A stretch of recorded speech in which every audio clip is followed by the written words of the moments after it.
have the thing pulled up. You lied. You lied. Now everyone knows that you lied. That's fine. That is okay. Hello, everyone. How are we This picture today? looks so much better. Sorry, it's still in the background. I look like a lady. Happy Monday. Listen, they like your channel. They're getting the notifications popping. I swear. I see that apparently, which every is single wild. time. Absolutely wow. wild. But hey, I'm not gonna complain. I appreciate it, y'all. Thanks.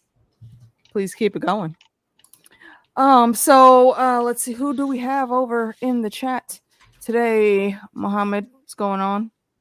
Absolutely. Casey, hello. Thank you for coming in and clicking the like. Appreciate that. Lady Helena, how do? Yes, you're listening. That's great. Please be safe driving. Join us when you get home. Yeah. So, Sphinx, how was your Monday, ma'am? It was good. I took my ass a nice long ass nap. So? Then I got up and I watched the Lord of the Rings of Power because I still hadn't watched it. So I watched episode 1 and 2 today. And then I just been chilling. That's nice. I worked. Meeks. You have to work on the holiday? My job is open 3. Yeah. 6. Baby. We do not close. Mm-hmm. We do not close. Yep. I mean, I could have stayed home today, but I was like, I have a lot of time off coming. Let me just go in. Why? Yeah. Mm-hmm. I'll just do that. Get my little monies.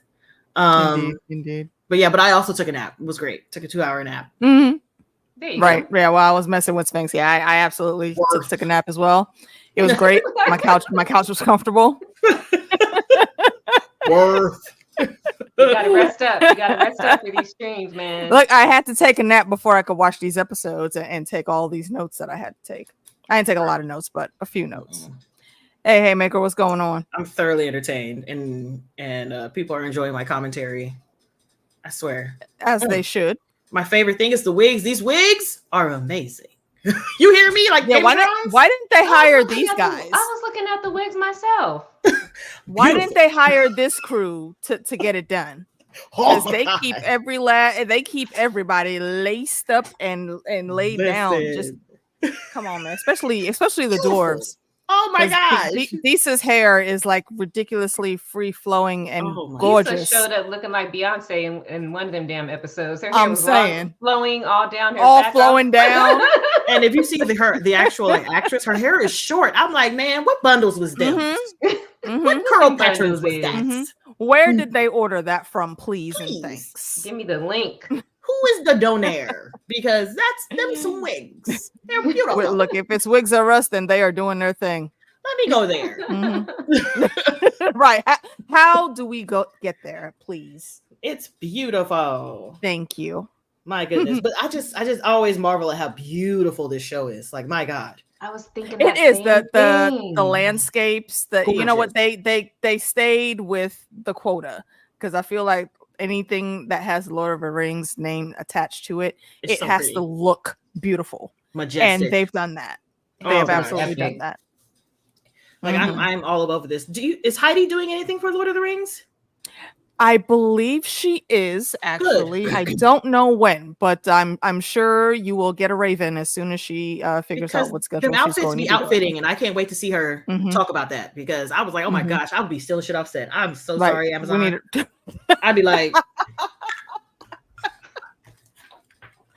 hey, we're having trouble finding your wig for the 3rd episode. I don't know what happened to it. Don't know where it is. Is wild. Yeah, and, the costumers, when I was changing, they took all of that. I don't know where it went. Yeah, I'm like, you told us that we're not allowed to have the trailer, so I don't know.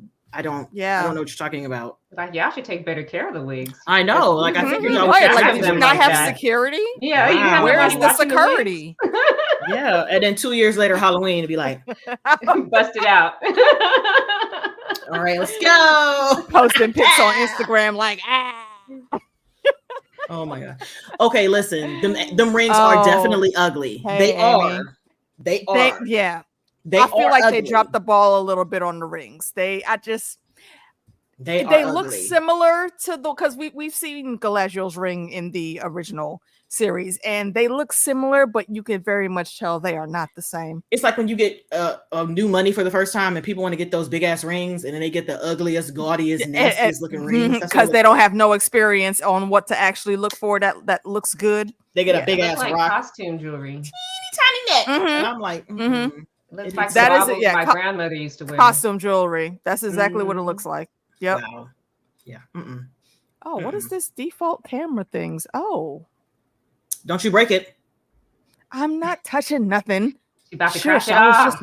Looking at stuff. Oh, blah, blah, blah. You can't even tell what I just did. Listen, it's really funny how most of the camera situations happen on House of the Dragon. Most of the failures were just for House of the Dragon. Most of them, yeah. Bad luck. Listen, because some randomness is going on, and I feel like the old guys just be looking at them like, you know what, y'all not talking about them on time today. Nope. They're like, people are coming into the chat, they're expecting it was a good episode. Shut it down. Huh? Shut it all the way down. Oh wait, hold on. Her notifications went out on time. No, absolutely not. Nope. Cut and flip. They do look like Super Bowl rings, and I just like I wish.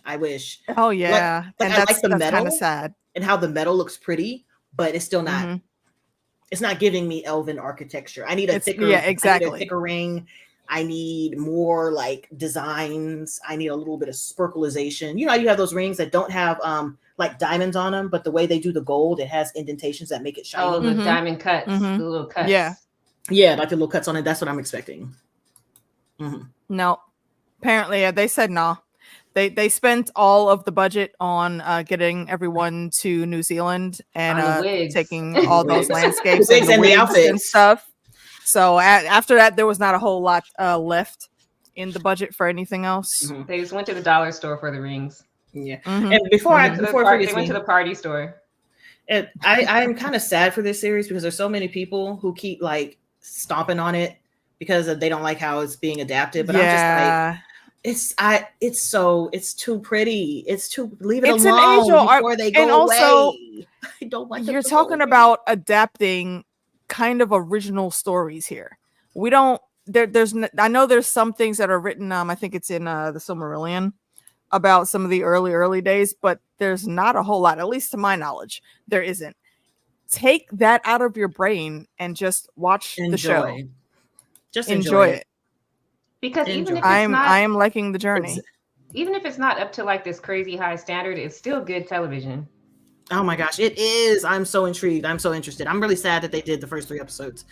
I'm like, I'm gonna need season 1 moved a little slower, I think, than I'm like, well, should have moved. Episodes, it was all right. Don't do that. We only have like 8 episodes this season, right? 8 or 9 or some shit like that.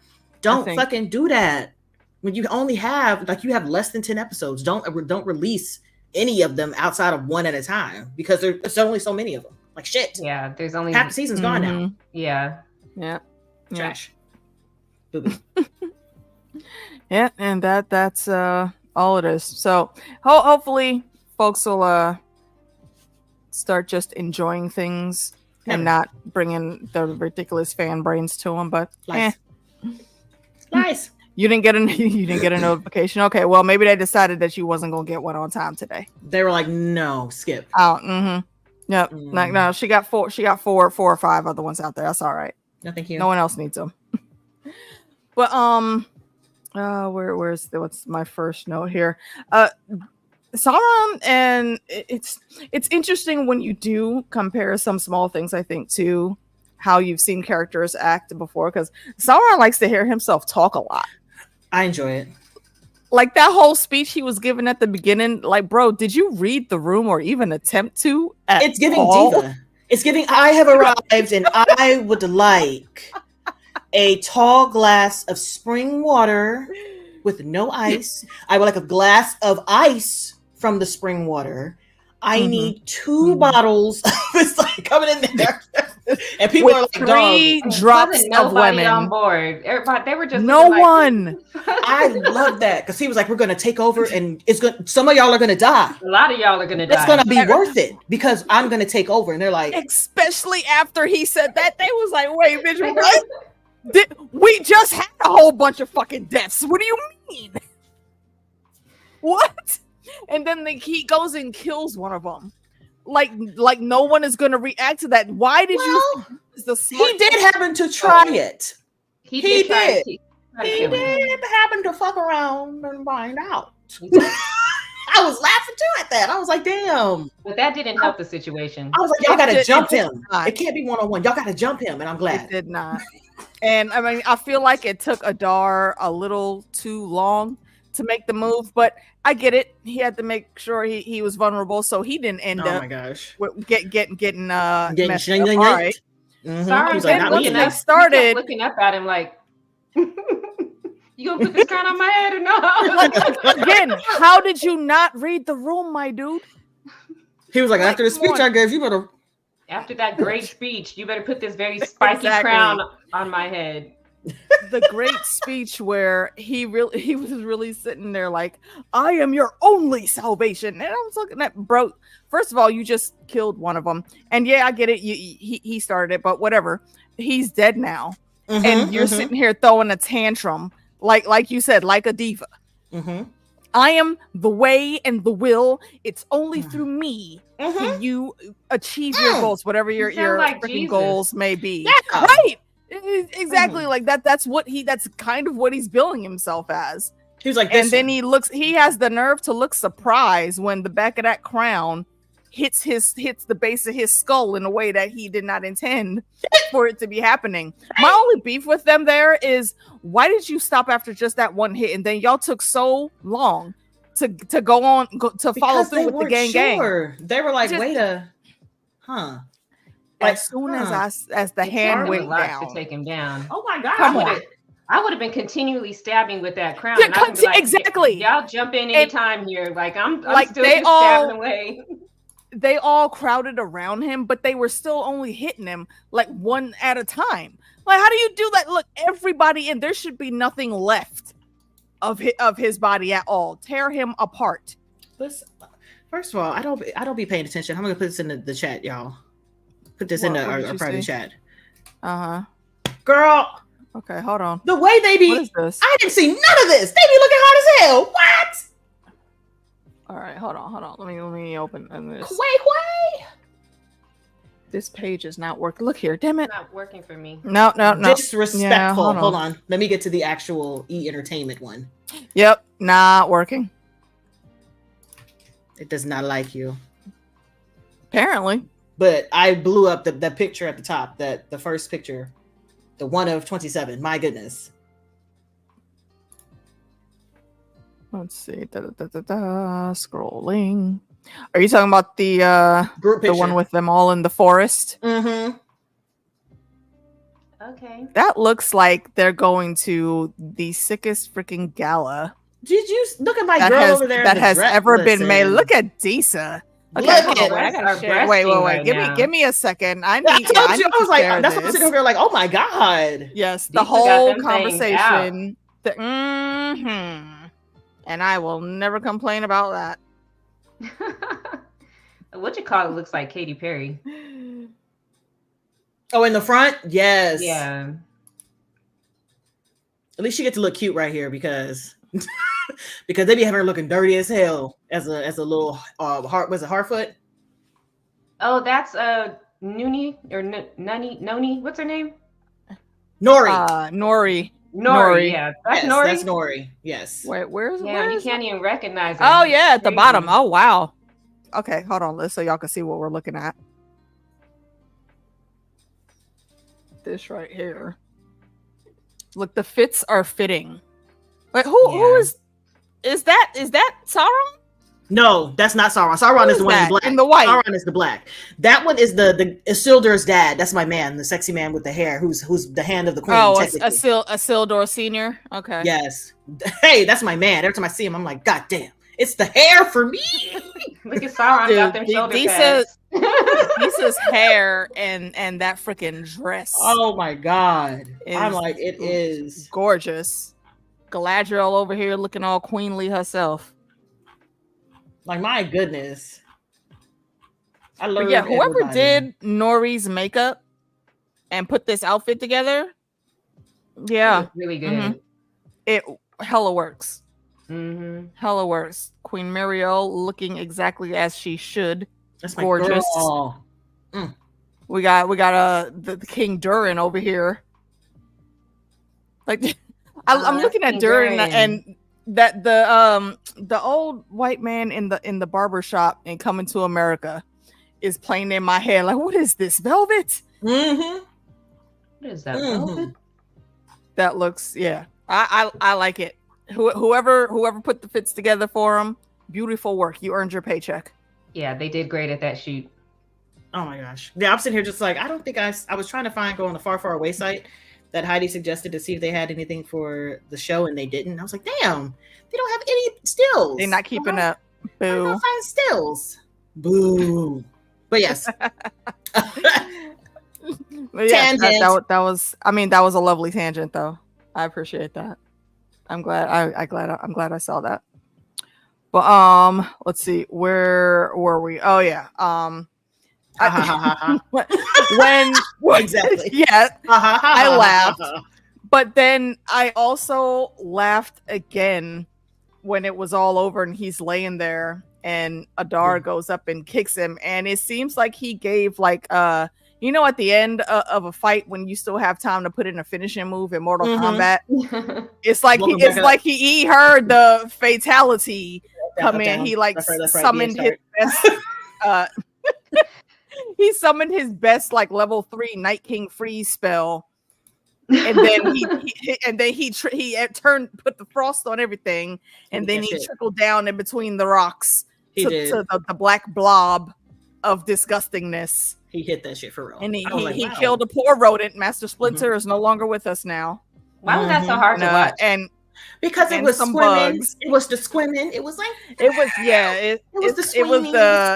the disgusting juiciness of it all. And I just wonder exactly how long all of that took, because we know that the episode started. Did it say beginning of the second age or the start of the second age, something like that? I don't remember. I didn't write that down. I have it down. I have my video open actually. I think it said something at the beginning of the first age. Right, Corinne. He looked like he wanted to be like double and triple sure that he wasn't coming back. He should have went down there and checked for respirations. Something. Put your ear to his chest. See if you can hear his heartbeat. Like you would think, because you know how ridiculously OP magical this guy is. Did you really think y'all just all them stabby stabs? And I get it, a normal person, yeah, that would have been a done deal. But this is Sauron we talking about. You would think that Adar would be a little more aware of what's actually going to happen. I don't know that the man is immortal, right? That was just impulsive. He was like, "Oh shit." See, I don't even think I'm questioning whether he actually knows he's immortal. I don't know. Because he's talking about I killed him. I'm like, okay, yeah, you sure about that? You didn't. You don't know the man very, can't die? You sure about that? Mm-hmm. You just we do get to the scenes later on where he's trying to negotiate for information about the newly reformed Sauron, which is hilarious, and I know why he did it, because he's asking Sauron about Sauron, and he don't know that he's talking to Sauron. So it's so funny. It's a random flex, and I know because he little old evil him with his Mr. Burns. You know how Mr. Burns used to have his hands up like excellent Smithers. That's basically what he's doing in the cell the whole time. It's just so funny. Oh man, letting him kick his ass and everything. He's just like and not making a sound.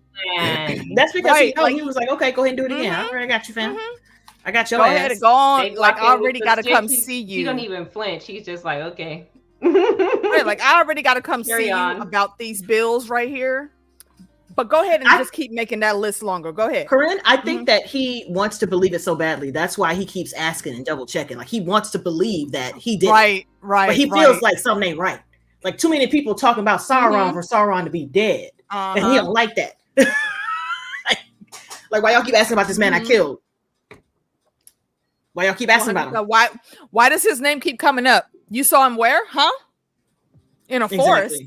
Huh? I'm pretty sure he wasn't nowhere near a forest when I killed him, though. Are you telling me that the mountain that exploded, that was from him? He did that? That was him? Are you sure? Did he Where's say your it was him? evidence? Huh? Who said it was him? Who said it? It's giving Bring very them much, to me. I just took over your castle, and I'm sitting down like I won, and people are like, "Are you sure?" And he was like, "Yeah, I won." I'm sitting on this thing, ain't I? Yeah, his body disappeared. But What's I'm pretty sure crazy? Right, bruh. Did you really not see the oozing? It just doesn't make sense. Hey, Chantal and Lady Helen, I hope you're typing because you're home now, ma'am. No texting and driving. We do not condone that. We do not. Absolutely not. We need you safe, well, and whole. But let's see. We do switch scenes after this, so I'll save the rest of my thoughts on the Sauron-ness of it all. Actually, well, he gets formed. There's a little bit there. There's a little bit after. Yeah, he flops out onto the mountain. We don't know how long it actually took him. It was very fern gully to roll over there. It was very toxic. That is a perfect reference. Yes, it is very Toxic Love. Also, Tim Curry still has one of the greatest voices ever. And if you've never heard this man sing, please go watch Rocky Horror Picture Show and then watch Fern Gully, because Toxic Love is like one of my favorite villain songs. Hilarious. But this poor horse, I said, he knew to get the hell out of Dodge. He heard the street. He said, nope. Didn't even look back. He pulled away from the reins, ran off. You gotta go. He's lucky he got away because he was quickly next. Because he was gonna be next. Absolutely. That poor woman. I feel like any person traveling alone in that world, like you looked a little too carefree, ma'am, to be on this desolate cold road while you're probably buzzing from where you are. Right, exactly. Driving, ma'am. Like, do you know where you're close to? You can't do that. You know them orcs is right there. Seriously, like your wagon looks rickety as hell already. They there, and you're just sitting here by yourself. And she's not gonna be making that mistakes anymore because she gone now. And then she got absorbed, and he turned into the beautiful man that we see now, which is what I think is funny. Absolutely, the only one, because they all float. Indeed, they all float. Every last one of them. Because I found it interesting that people were in other reactions, they were confused at what was happening in the beginning. I was like, didn't they tell you that Sauron's, they didn't remember or know that Sauron's a shapeshifter? Like he doesn't stay in the same form. Like every time he's reincarnated, he changes forms. That's why he has like 30 different names. Exactly. Because every time he comes out, he has a different name. Exactly. So people were like, I don't understand what this is. Is it a flashback? Did this happen before? And I was like, okay, it was a bit of a flashback. It was a flashback, and it did happen flashback to the beginning of. But they were thinking that it happened after everything that happened last season. In between. Why? No, that's not what we saw him looking like. Why would you think that? Exactly. I'm like, no. I'm like, he's got to look like the person we see today. So clearly, his form has changed. Exactly. Because at first I was like, is that really Sauron? And I was like, oh no, that's Sauron. These are the orcs at the mountain before it turned all to ice, because that's where they went at the end to get the ice monster. Galadriel was rolling up like ice, and she thought she had him. Like, I found you. Exactly. So I'm like, it's really interesting that people were confused on that. I'm like, okay, all right, you guys. That's why you should watch with captions. Gotta watch. Yeah, definitely. Especially on Amazon Prime is, I think, because if you scroll, if you're not watching on your TV, if you're watching on your computer or your laptop or tablet, you can just like slide your mouse over a little bit, and they have that X-ray section that comes up on the side. It'll tell you right there exactly. You know how many times I use that, because I'm so helpful. All the names, and like, I'm who like, is that? Okay, yeah. Who is this person? Who is this person? I used it 100 times watching these. It's so episodes. helpful. I wish just everyone kept my mouse over there the whole time instead of just scrolling away. I should have just left it there. I do it for I selfish wish all reasons. of the streaming services did that. I'm like, this man is fine. Let me see him regular. No, I don't like that. Let me go stalk him. Then I see him on regular, Google. And then I'm now looking at the wigs again, because I'm like, God damn, this is what you look like in real life. Now look at how you look now. This is crazy. Yes. Yep. Yeah, see, and that first form that they showed there, I don't even think that was his original form. No, I don't think so either. I think he was definitely something else. And we do find out later, Adar said, like, when he first met him, he was beautiful. As That in, guy was like, okay. gorgeous. I don't know. Yeah, that guy in the beginning, he was all right, Okay. but I wouldn't. He doesn't. Charlie Vickers is bring fine. any kind of reverence. He's fine in the show until he did that thing that I hated, and now he looks crazy. So I'm waiting for him to uncrazy himself. Like, wait for him to uncrazy himself. Okay, certain hair colors are not for you. I like reading the fun facts as well. Me too. Mm-hmm. Yeah. It also kind of feeds like my minor OCD of like needing to have things around, but buzzing and looking at different stuff all the time. All the while I'm paying attention, but I need other stuff in my peripherals too. As you can see, I have fidgets everywhere.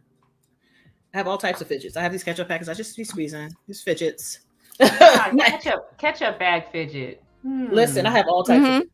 Interesting. I will fidget away anything I can keep my hands on. I've seen her desk. It's shit everywhere. There was stuff. I believe you. Mine ain't much better. Look, why? A random flashlight. Yeah. You never know when you might need to flash a You light. never. Yeah, I always have a flashlight handy. Actually, why? You never know when you might need a drill. Didn't need these. You got to keep them in the arm's reach. Why do you have two of them though? She's dual wielding the drills, and she got Of a course. knife. And a wind up. I told you my desk is full of stuff, full of things. Why you got two drills though? Look, the power drills, bro. Because what were we putting together? Oh yeah, putting together my mounts, my 3 monitor mounts, and it was just easier. Oh, how is it? Is it lovely? I is. have to. It Yeah, is. I'm saving up to get mine. It is. I mean, It's I'm an gonna say absolute again. necessity. What I'm gonna say. I know. I was talking about it before. With Moving right along. Look at that avoidance. Okay, we can talk about it after. That deflection. Well, you can remind me after. Thank you very much. You're welcome. The cork is the most important equipment. Yeah, I haven't been drinking as much wine because I still have this, and I'm trying to save this. I'm surprised you still have it. I thought you would have killed it during the finale discussion. I can't. I'm trying not to. I'm like, damn. I understand. Oh shit, the other bottle's coming. I forgot. Beyonce's birthday is in 2 days, so that's when her liquor is supposed to be shipped. I'm excited. Okay, well, you can tell me about it. Yeah, I don't know nothing about her birthdays. All right. Yes. So after the poor horse, the horse come back to the present, don't we? Lucky made it out. No, we don't. We go back to where he meets this group of people. And old man, I was yelling the whole time. I said, "Sir, just let him keep walking. You owe this man nothing. You don't even know him. To be let helpful. him keep walking." No, he was. You can't be helping nobody on these streets. Nah. Yeah. He was trying to be helpful. Like, hey, like if you go that way, you're gonna die. If you come with us, you're gonna live. You have a chance to live, right? Don't you want that? Don't you want to be alive? Okay, I get that. I understand that. But this man's the first response is, well, okay, maybe one of us might have said, hey, if you go that way, some shit might pop off and you might die. And if they said, oh, well, you know what? Maybe that's just in my car today. All right, cool. Okay. I'll holler at you later. All right, then. You could have just let him go, sir. No. You could have let him go, but you didn't. He was trying to be helpful, and I understand he wanted to seemed save like the an old youth. seasoned warrior. He wanted to save the those one more person that he could save as they're walking away, because wherever they were, I'm sure their village is like toast now. So they're headed off to the docks, and apparently he pulls this asshole along with him. He had the thing of Southland, like the king of Southland. Yeah, the old heraldry? king who the heraldry. Yeah, he had that. And he was like, yeah, listen, they did. This all is left, and this is just a reminder. And he was like, yeah, this is just, my family used to serve them, and we love them. So I'm like, oh, look at that. It's a design on it. It's cool. And next thing you know, later on, I'll be taking that later. Thank you so very much. The thing that really pissed me off, though, is this dude was really trying to see about him and make sure he was okay. In the middle of the night, this man woke up out of his sleep because he felt him jar out of his sleep. Oh, you having bad dreams again? Bad dreams. Which made me think a couple days have gone by, so maybe he has already witnessed him, waking up out of his sleep because of bad dreams or whatever nonsense. Sir, you really again could have just let this man be. But what happens? The ship goes topsy-turvy. That freaking sea dragon topples it, and the man gets hemmed up under a huge beam, and he's asking for help. And this little asshole just walks over there, looks at his necklace. You know what? I'm gonna take this with me. See ya, and leaves. Granted, he was probably gonna die anyway, but that's the last visage of any person that you gave this man before he died. Sir, I hope you learned your lesson, and if you are reborn, that you don't help assholes on the road like this no more in your next lifetime. Please and thanks. Bruh. Yeah, that's the last it brought you nothing good. I was hollering. He was like, "Could you help me?" Oh, I'm gonna help myself. I'm gonna take your chain. You know what? I'll tell somebody to come get you. I'm gonna go over here. And then the ship is destroyed, and he has a showdown with the damn sea dragon. And it looked like he was about to get eaten up, but then at the last minute, I guess the sea dragon, finally got the problem. Oh, wait, you know what? Sorry, you look different than the last time I saw you, boss. My bad. Like, I'm gonna go over here. He picked up on that energy, that BDE, real quick. He got the hell out of Dodge. He was like, "Oh shit, okay, never mind. I'll come back after this asshole gets the fuck out of my water. After you get out of here, I'll come back and get everybody else, but I ain't fucking with you." Nah. And then after that, he ran into Galadriel. Okay, man. And yes, and that was the start of season 1. Yep, that was the start of season 1. And he was immediately talking bullshit. Yeah. Then too. He was like, "Maybe I'll let you on the raft, maybe not. Like, you know, it all depends." I was like, "Okay, seriously, okay, sir." Right, exactly. Man's needed to just mind his business. That you said one thing, you did your civic duty as a human. Nah. He said no. Let him I'm trying to save everybody. I want to save everybody. Gotta catch them all. Gotta save them all. He said, gotta catch them all. Yeah, absolutely not. So before then, when he said, yeah, we talked about that when he was the disgusting string blob. That's what I'm gonna call him, the string blob. Yeah, sludge monster. But I still think it's just from there. Funny. It's just funny. Like, sir, this is the serious backstory you got right now. And what I would like to see as just like some little one-off, maybe half-hour episode is like his actual true beginning. Sorry. With like Morgoth. I had to Google this show. I usually be like, "Oh, I'm waiting for them to explain it to me." It's too much. They're not. Yeah, it's way too much. They're not explaining anything. Yeah. They're not making things super clear.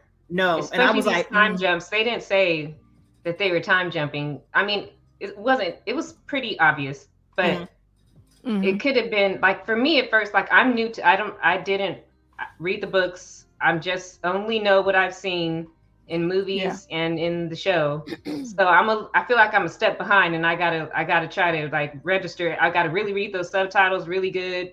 I'm scrolling over, checking the names to see who's doing what. Like normally when I watch TV, I'm always like doing something else at the same time. But for this, I had to like actually. You gotta pay attention. Yeah, I sit there and I was like this.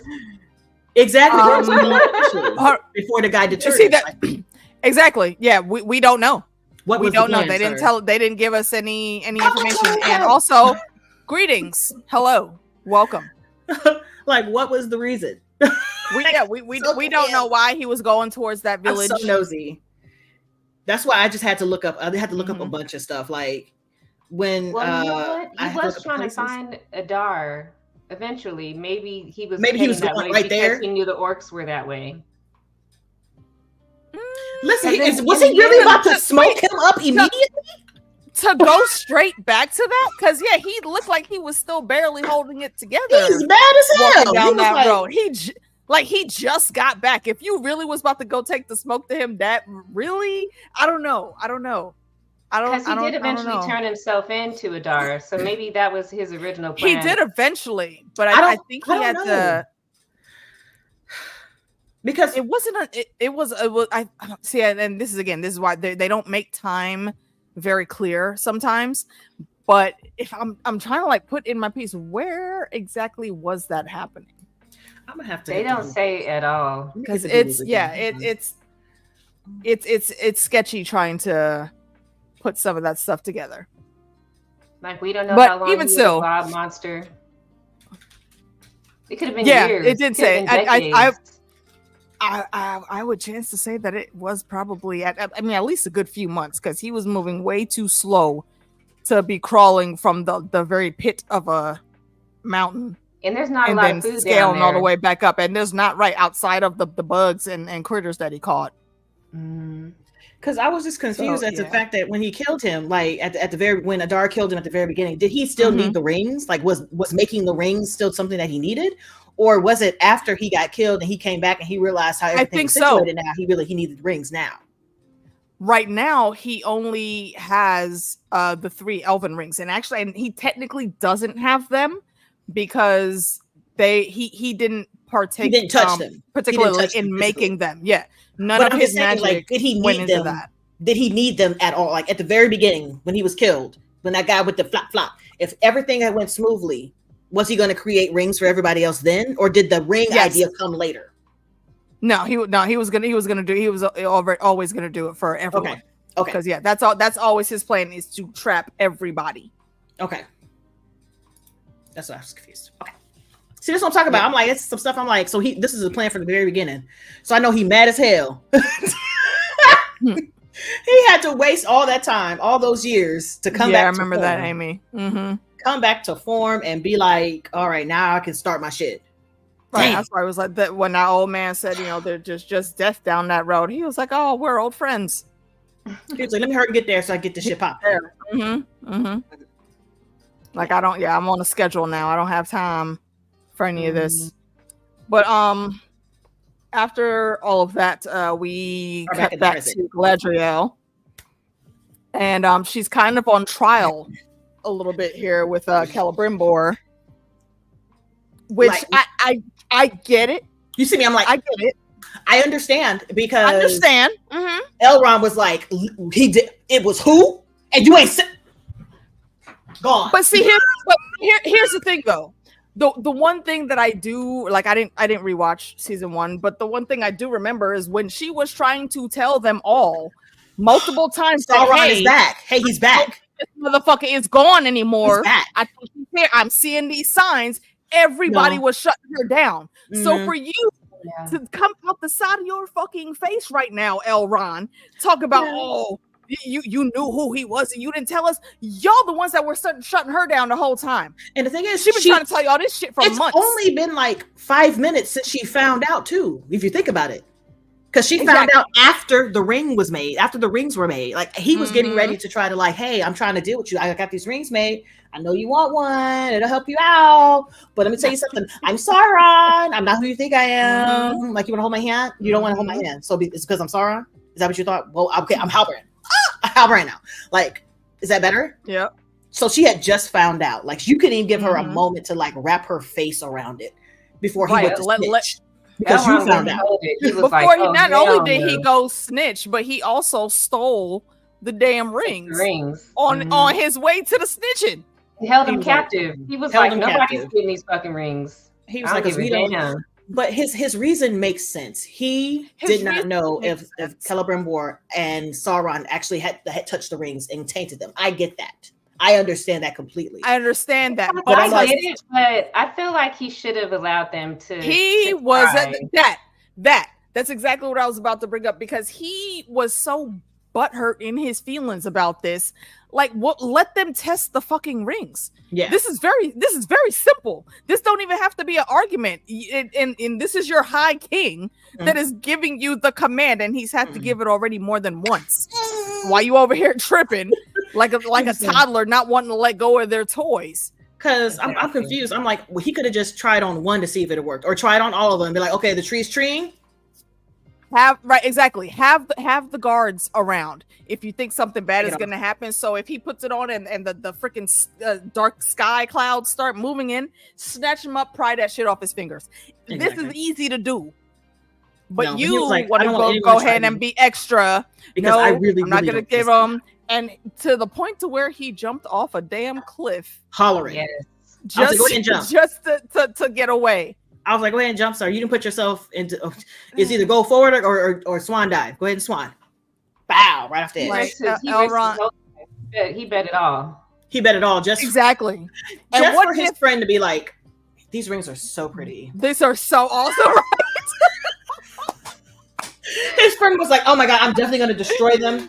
I'm gonna destroy them." You know what? There's a little bit he already that had his comes. on. He already had his on. He didn't even ask. There's a little bit that comes in before that, because I do what I wanted to point out is they don't really show it a lot, but from what I was getting with what was going on with when Charon did take the rings, because they had caught up to Elrond, and Galadriel said, hey, hold on, my king, let me go talk to him before one last time, please. Again, this is the same motherfucker that just turned her in like a half a day ago. She's still trying to sue for peace and mercy from the king for him, and he gets in there. Of course, the rings aren't there anymore because he convinced Karen, I think is how he pronounces it. Beautiful man with that wig. As what is going to do the hair, the way the locks were flowing on this old man. Okay, beautiful. These men are beautiful. Hey Scott, listen, but he is the honorable Eddard Stark. He's going to try to do the right thing. It's just and I don't. He's going to try to do the right thing. That, but that's baby Ed. That's baby. Let me ignore him. Just a little bit. But he convinces Karen that these rings are bad. They're tainted. They're gonna kill everyone. And he's all right. You know what? I got it. You know, there's this huge ass hole that was left from our last like super huge nuclear war. I'm pretty sure if you throw some shit in there now, it's like never gonna stop falling. So if you want to throw the rings down there, I'm pretty sure nobody's gonna be able to get to them. They'll just keep going and going and going, and then they'll be gone. So he heads out the back while Elrond holds up at the pass, and he holds the hand over. He's about to drop them, and something just comes up and bumps the boat, makes him drop the rings back inside, and he picks it up and he's like, "Huh." Now he's stroking the rings. And he opens them, puts them in his hands, and he's looking like, "Oh, wait a minute, oh." He said, "This one looks hey." like my He size. said, "Wait," but he said these were bad. I don't see. They look all shiny. Bitch, they're beautiful. Hey, this looks great on my hand. It matches my complexion. Bitch. Look at the way it makes my eyes shine and sparkle. The craftsmanship. Then he was like, "Oh, I got to go tell everybody about these rings. Like, I got to pass out the rest of them. Like, everybody needs to have one of these rings." So I have a question. Hold on, real quick. Because we know when Galadriel got there with the king, it couldn't have been more than 1 minute or two that this man ran out the back door and jumped in the boat and started rowing. Why did it take him all the way till they came and snatched up Elrond? They took him back, had time to have they second meeting and come in, and then at the end of that meeting is when he comes up. Like a whole day has passed. Sir, what took you so long? He was like taking pictures. Like you didn't. He was posted on the gram. Yeah. He was like, "Hold on, wait." He was getting it in the right light, making sure a minute. and properly. She's like, "I need you to hold on for a second so I can do this. Thank you so much." Mm-hmm. Right, he came in still wearing one of the rings. It's like, hold on, king, hold on, wait. That to me was crazy. Un momento. I always assumed that they would discuss who's going to wear the rings. Like, it would have to be a conversation. That part. It would have to be like 3 people that they chose together, that everybody, the high council or whoever you want to call them, like agree upon. But he was just like, "No, I'm wearing one." He was like, "I'm one." Here's the thing. Here's the logic of that in my brain for how their world works. They're looking at it, I think, as though it kind of like Harry Potter. The wand chooses the wizard. I think they're looking at it like, when he looked at these rings, that's the one that was sounding off the most to him. So that's what he put on when he finally put got the rings back to Gil-galad, and he's looking at them in his hand. Whatever, I don't even remember what happened that made him drop those, but only one of them went down the steps and landed right on the hem of Galadriel's dress. So, and that's the one that we saw her with. So it kind of like, it chose them. And I'm pretty sure eventually Elrond ends up getting one of those. I just don't remember which one it is. It's one of the ones that either Gil-galad or that Charon has. Elrond made a jump towards the king, and that's why he dropped the rings, because he was like, Don't! Oh yeah, I said, wait, no. Yeah, stop, no. Scared him. And the king was like, Okay, so Galadriel was like, bitch, say less. She was like with her ugly ass ring, like she was like, oh my god. He's like, don't do it. slid right on there. See, and here's the thing, and this is where I really started getting pissed off at Elrond, because, bruh, you have done the most with these damn rings already. Almost. Okay, you went to the king. The king was like, okay, let's do this test and blah blah blah blah. You didn't want to do that. You stole them again and you ran. Then you took them to this guy and he agreed with you, but then the rings was talking to him. You know, the higher powers were talking to him. He was like, hey, our people are about to die, and these could actually help.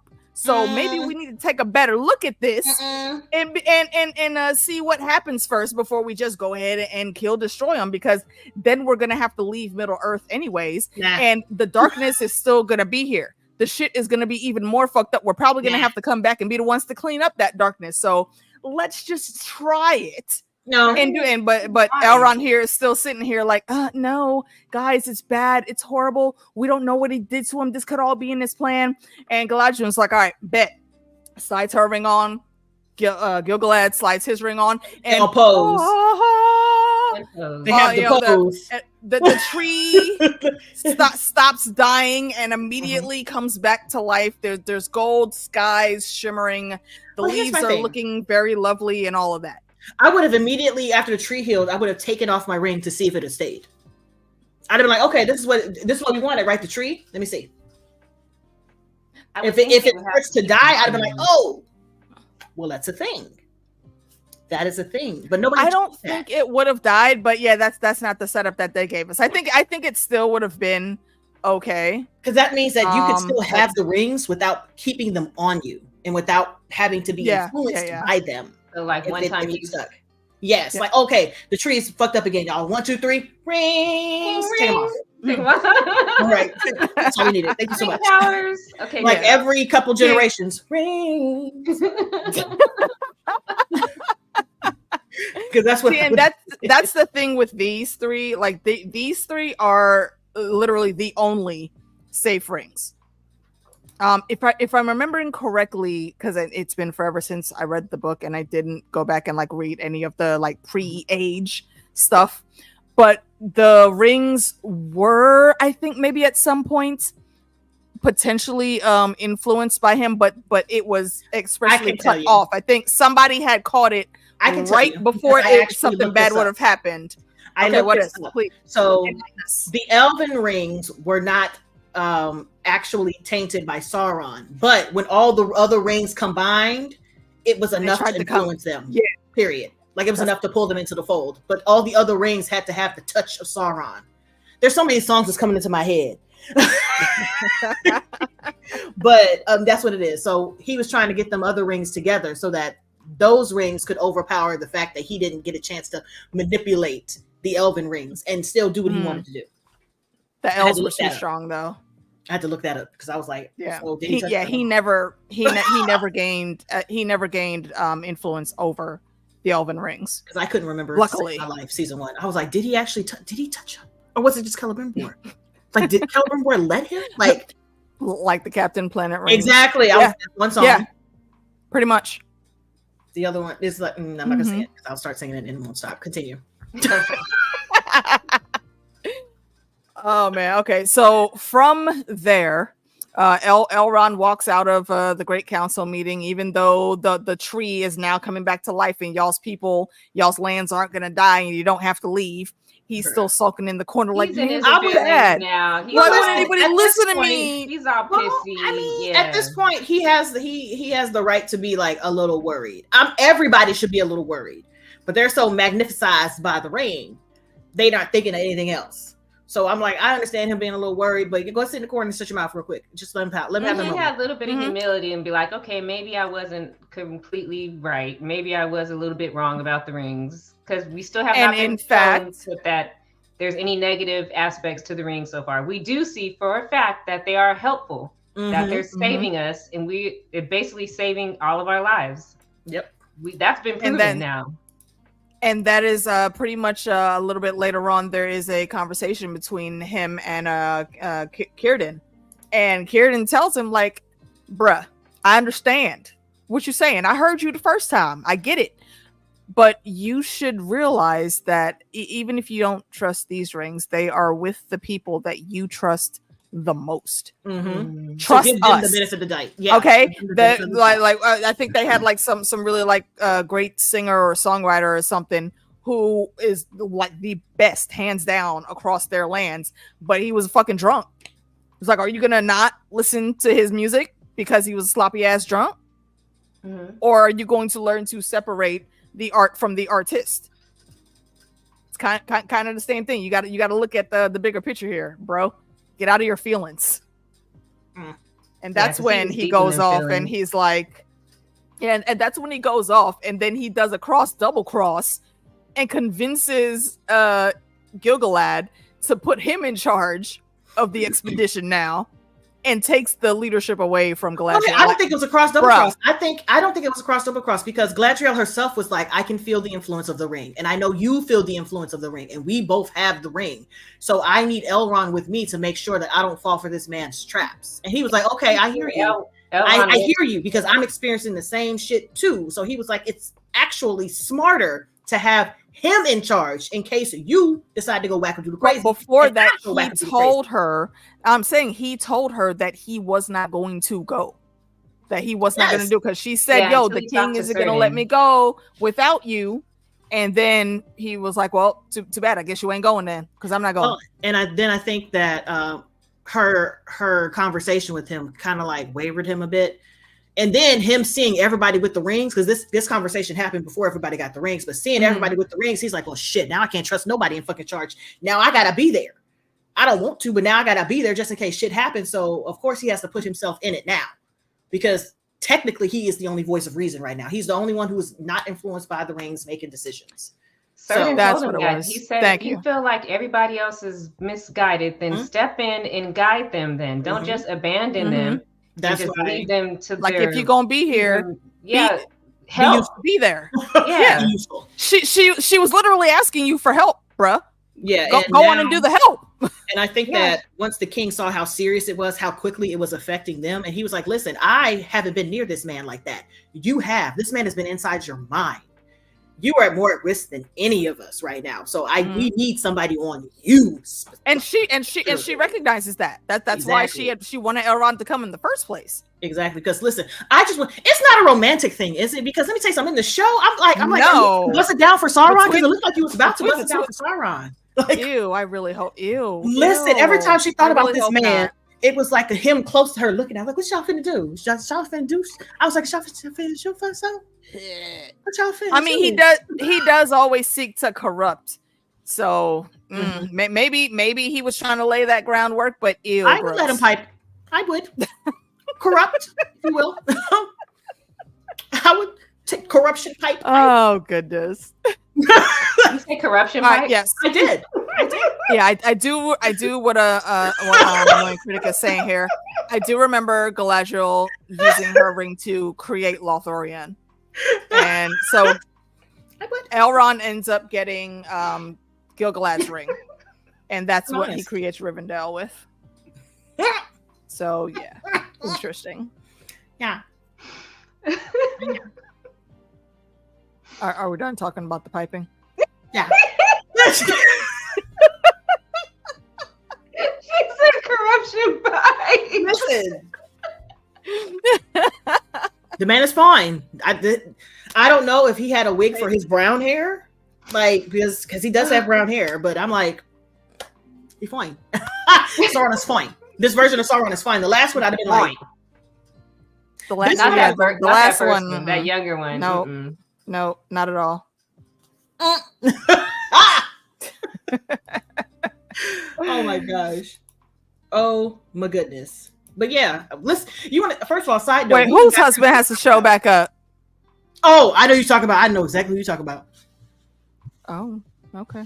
I know Elrond marries her daughter, but I don't know who her husband is. Celebron. I believe that's what his name was. Yeah, it's a lot of them that have names that start with a C.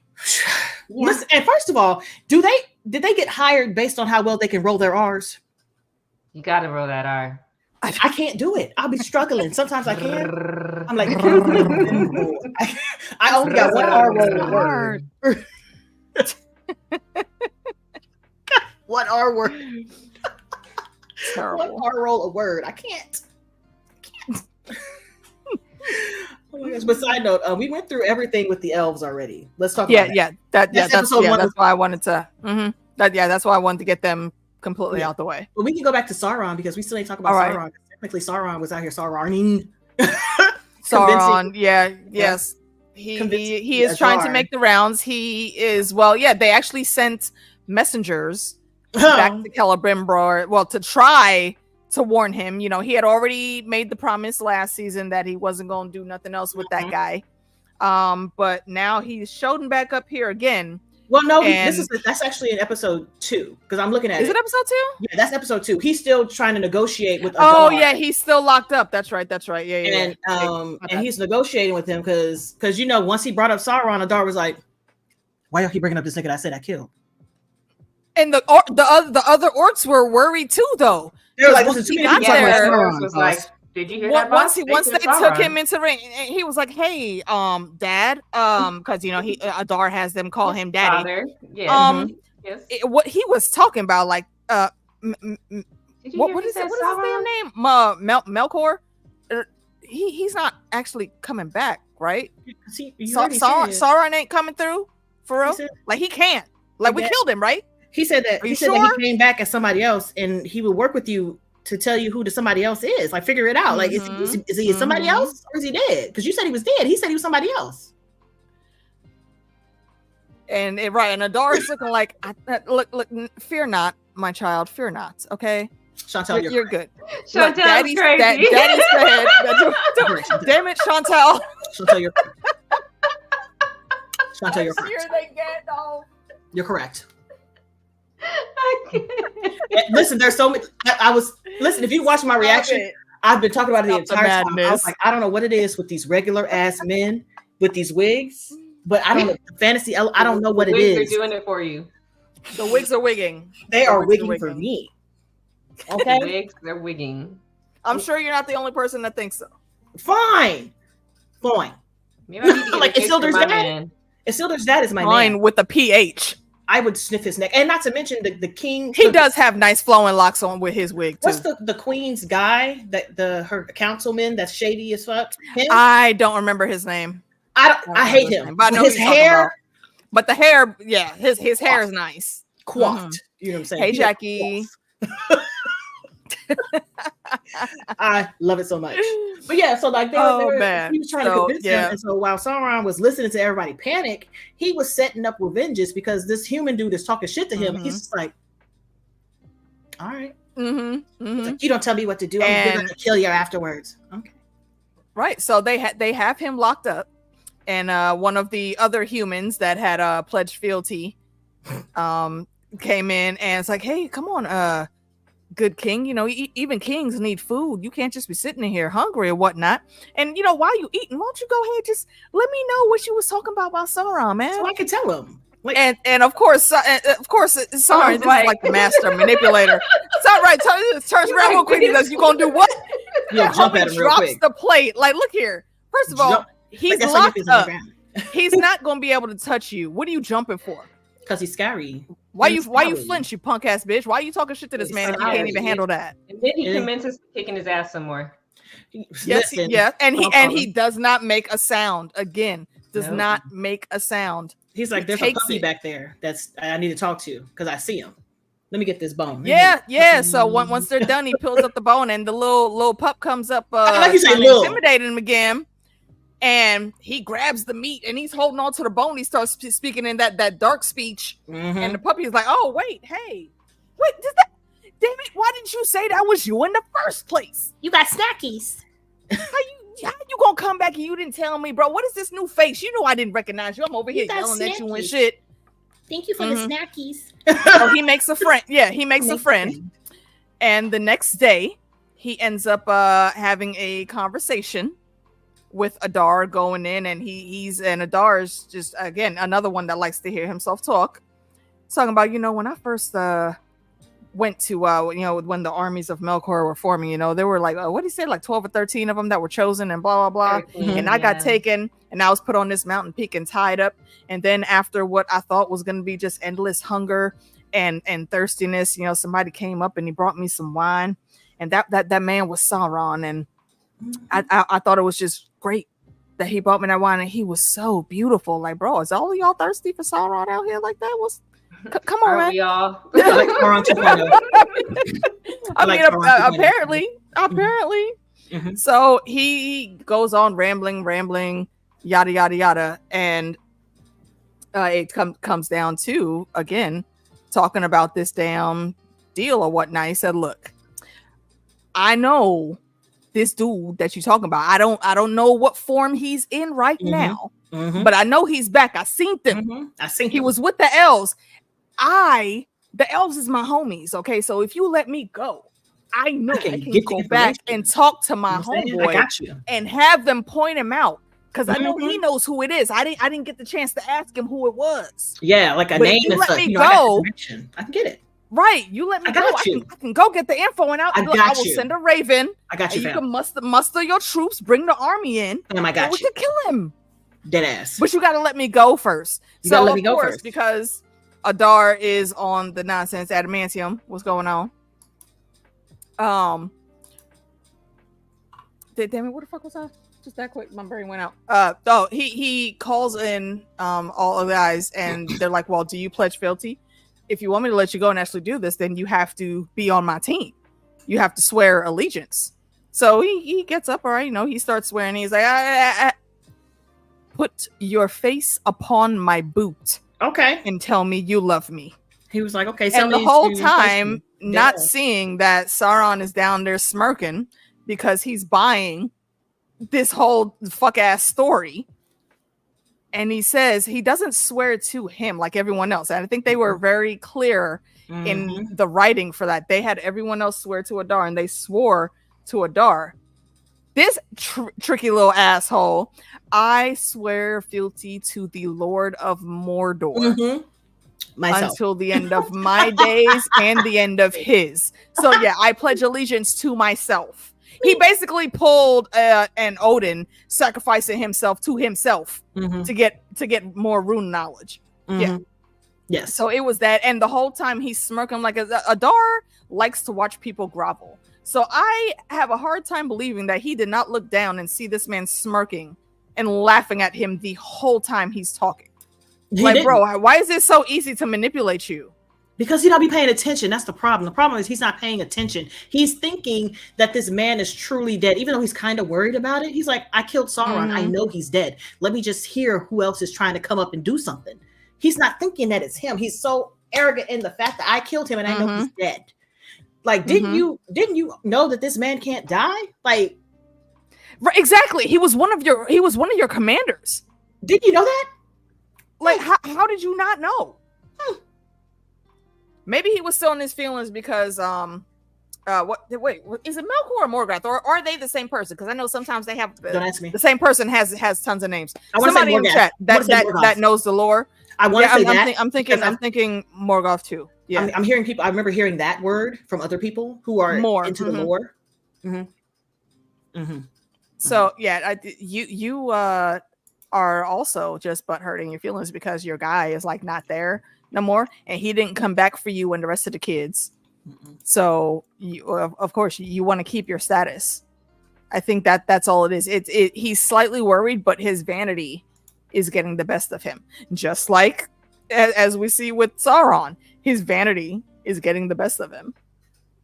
And he ends up getting what he wants though. He leaves and he lets his little puppy friend go free before he leaves. And that same asshole that was beating up on him got the okey doke. Kick in the foot. Pink. Real quick. Yep, Amy. That's correct. Yep, and then he was recast. I don't know why. Why did I not know that? I did not recognize that at all. Listen, I know my Game of Thrones. I was like, look at Benjen. Like I knew he looked. I clocked that he looked different this season, but I must not have been paying attention to the cast too much. Look at his White Walker ass being a White Walker. Because she was White Walker-ing. Yeah.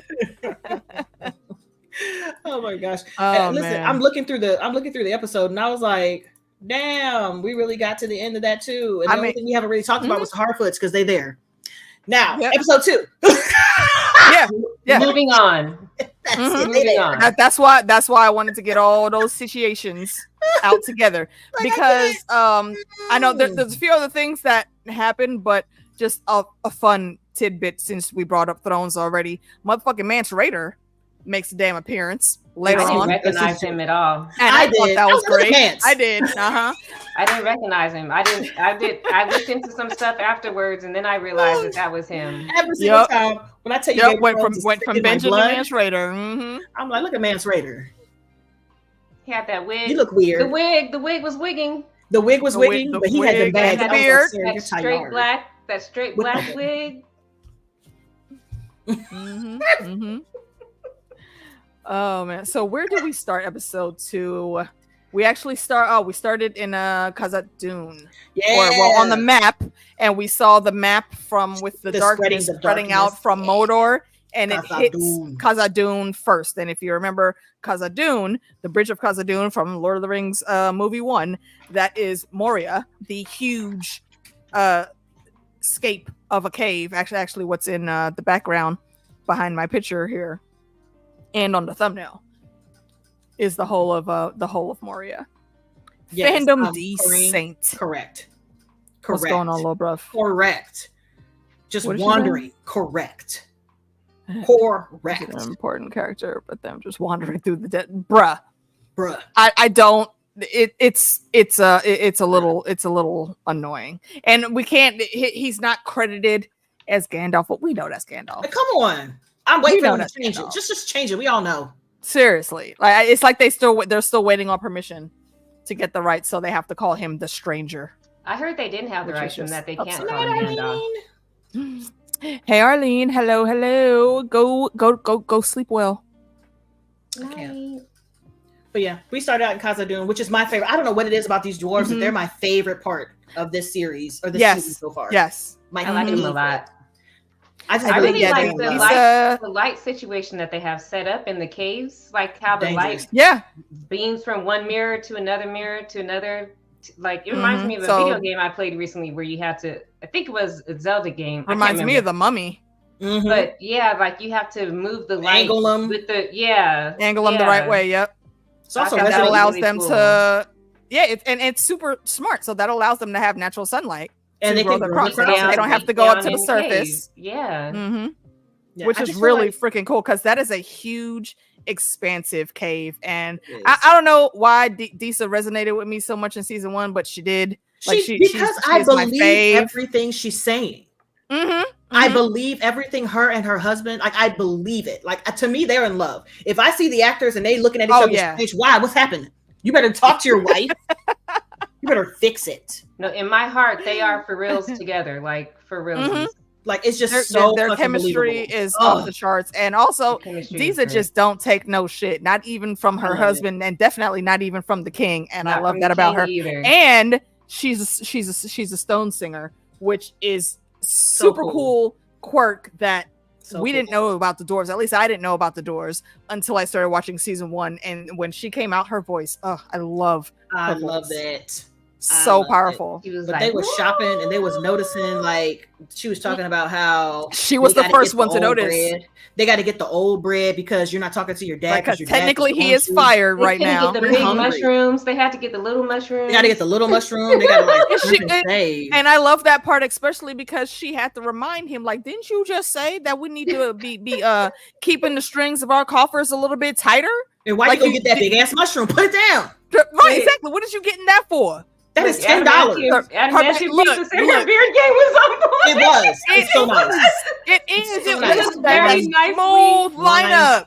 Very nicely you have to. It's almost a blink if she turns her head in the light a different way. It like disappears. Yeah, you can miss it. It's so good. But she was and telling them, I like, know a lot of people were nitpicking about that during season 1 because, you know, the dwarf women are supposed to have beards too. Well, yeah, she has a beard. She just likes to keep it nice and tight. So sit down and shut the fuck up. Yeah, she keeps it Somebody clean. care about y'all. Seriously. But she was complaining to her husband, like, listen, we need to pinch the pennies, the pinch pennies. Like, no, we're not poor. I get that. However, let's make sure we stay not being poor, okay? Well, we until don't you find talk big to ass your mushrooms dad right now. Until you talk to your dad, because both of y'all was wrong. Because they are the same person. Like, listen, both of y'all was wrong. And but she since gave you are them the the son, same he speech. expecting you to apologize. Okay? Don't be like that. Go to your dad. Talk to your dad. And she has to cuss both of them men out. And I love that she has no qualms about doing that That at is my all. favorite thing.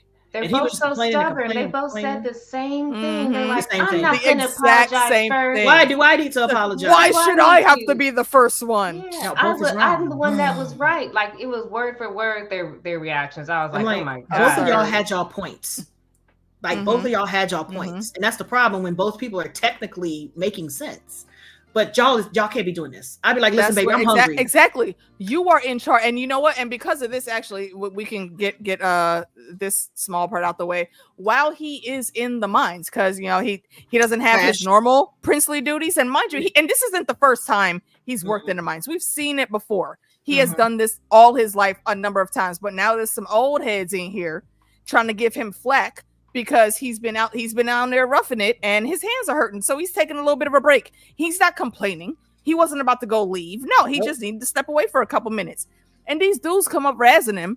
And one guy tries to put his hands on him. He smacks his hands on, like, hey, look, understand that you might think my dad don't give a fuck about me right now. And that's all well and good. That may even be true. But what you're not going to do is put your hands on me again without me clapping back. And the guy, they play it off, and this little asshole waits until he turns his back to go after him again. And then they switched the scenes after that. I was hoping he would have turned around and mollywhopped all of them assholes. Yeah, I was sitting down there talking about it's our fault. It's you and your father's fault that we're in his motherfucker. Leave. You don't have to stay here. You can leave. Matter of fact, you why can don't also not eat? You know what I'm saying? That's not a thing you need to do. Seriously. Because nobody is starving in there yet. Are there problems brewing? Yes. Is it extremely horribly bad that you need to be acting like this towards your prince? Even if he is on punishment right now. No, you don't get the time. You don't get no permission to do this. Had it been me, no, he wouldn't have had no fucking hands. They're blaming him and his dad for their problems. They think that it's their fault that they're having collapsing inside of the cave, and the mountain's falling apart and shit like that. They're blaming them for it. Like, it's their fault, I guess, because one, they let the elf in, and they're two, also the ruling class. They're disagreeing. They're at odds. And I get that. I totally understand having that frustration. I've been frustrated with my bosses also, but I'm not gonna go put my hands on them or make fun of them or shove them around, especially in the most bitch way possible of waiting until they turn their back. And then I'm going to run away and giggle about it with my friends. No, you don't do that. I feel like that man is very lucky that Durin has scruples. Yes. Because if he didn't, this could have been Gimli. And Gimli would have just thrown your ass down the hole. I'd have chuckled.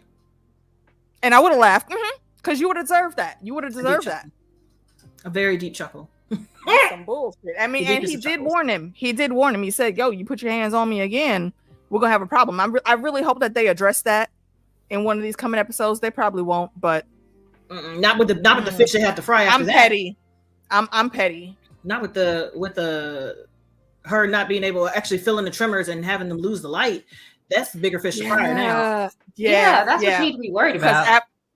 After this, we do end up going in, and the king is sitting on there, and he's talking to the surveyors, and the surveyors are telling them, look, normally we would go just, prepare to repair whatever collapses happened in the lightways that we dug and all of that stuff, but we have not been able to find a safe path. Like, none of the singers have been able to. Disa and her two girls, I don't think they've tried yet. This is their first time coming in. And she fully thought that she was going to be able to correct it. And because it's Disa, I thought she was going to be able to handle that shit too. Oh, I knew she was not going to. But it did not work out. Yeah, because there's the problem is a lot bigger than they really know. And they're looking to the old ways and looking at like the usual causes for something like this to happen. But Diza, I think, is the only one that's really recognizing how deep this is going. Like, bro, we can't hear the mountain anymore. This isn't just, you know, someone at some point in time is choosing the wrong path or any of that. No, like, the mountain has stopped talking. We can't see anything. And so now right, like the exits and the doorways and all that, those are still intact. That's not what was busted. It's the lifeline of having natural light come into the mountain, and that's a big problem. You know, show us the old dwarfs stuff, but bruh, I need them to start like episode 4 off with that. They should have showed it to us when it happened. He should have bit that shit right off. Exactly. Immediately. I'm popping. That's how that scene should have ended. Took a damn hammer and fucked his shit up. And now, oh wait, look, you're useless now. What are you gonna do? It should have ended with that other door screaming in pain, and then that's how the scene ends. But yeah, they're pretty much stuck, which is right. Exactly. Like, I want to drop kick my bosses sometimes too, but come on. I feel the most for the dwarves because they just minding their business. Yeah.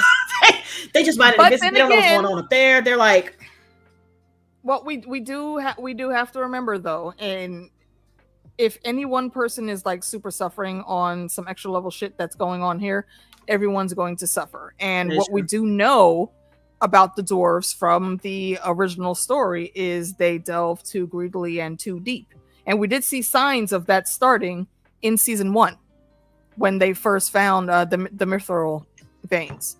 And eventually they're going to fix this issue. I don't know how they're going to do it. That's going to be a part of our journey watching them this season. But it's going to go hella bad once they start digging too deep. And we all know where that story ended up. Because Moria does not look even halfway as good as it does now in the present day in their world. Which is kind of sorrowful because that was a beautiful place. I'm not one for like cave diving and exploring and whatnots, but I think I could have like a vacation apartment in Moria in this day and age before all the shit happened.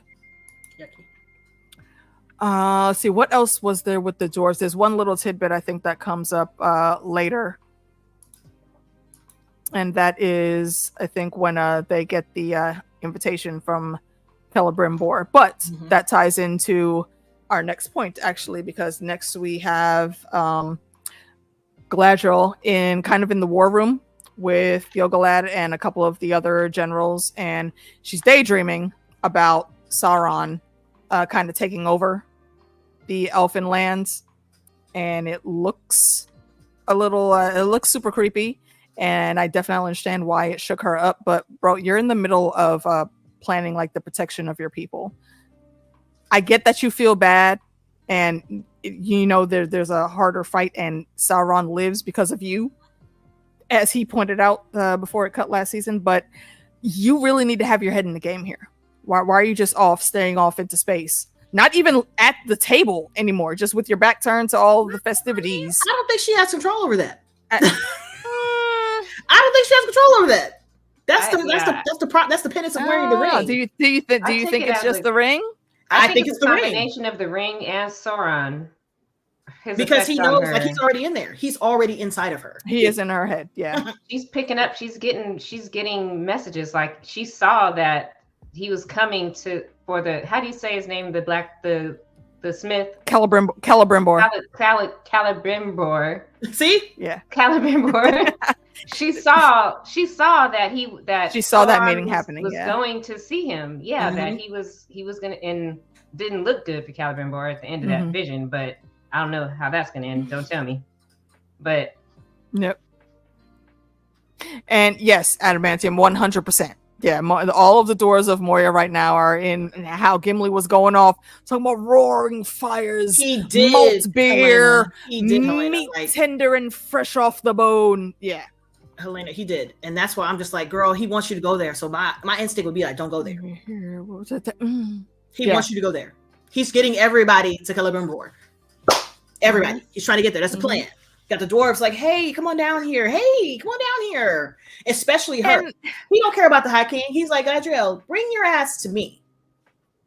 Because in the end of it all, like we saw, we can go back to the original series. Hey, in the end of it all, Gil-galad isn't around then, and I think Sauron already knows he's not going to be around. I don't know if like he's seen the whole journey, but he knows that dude is inconsequential.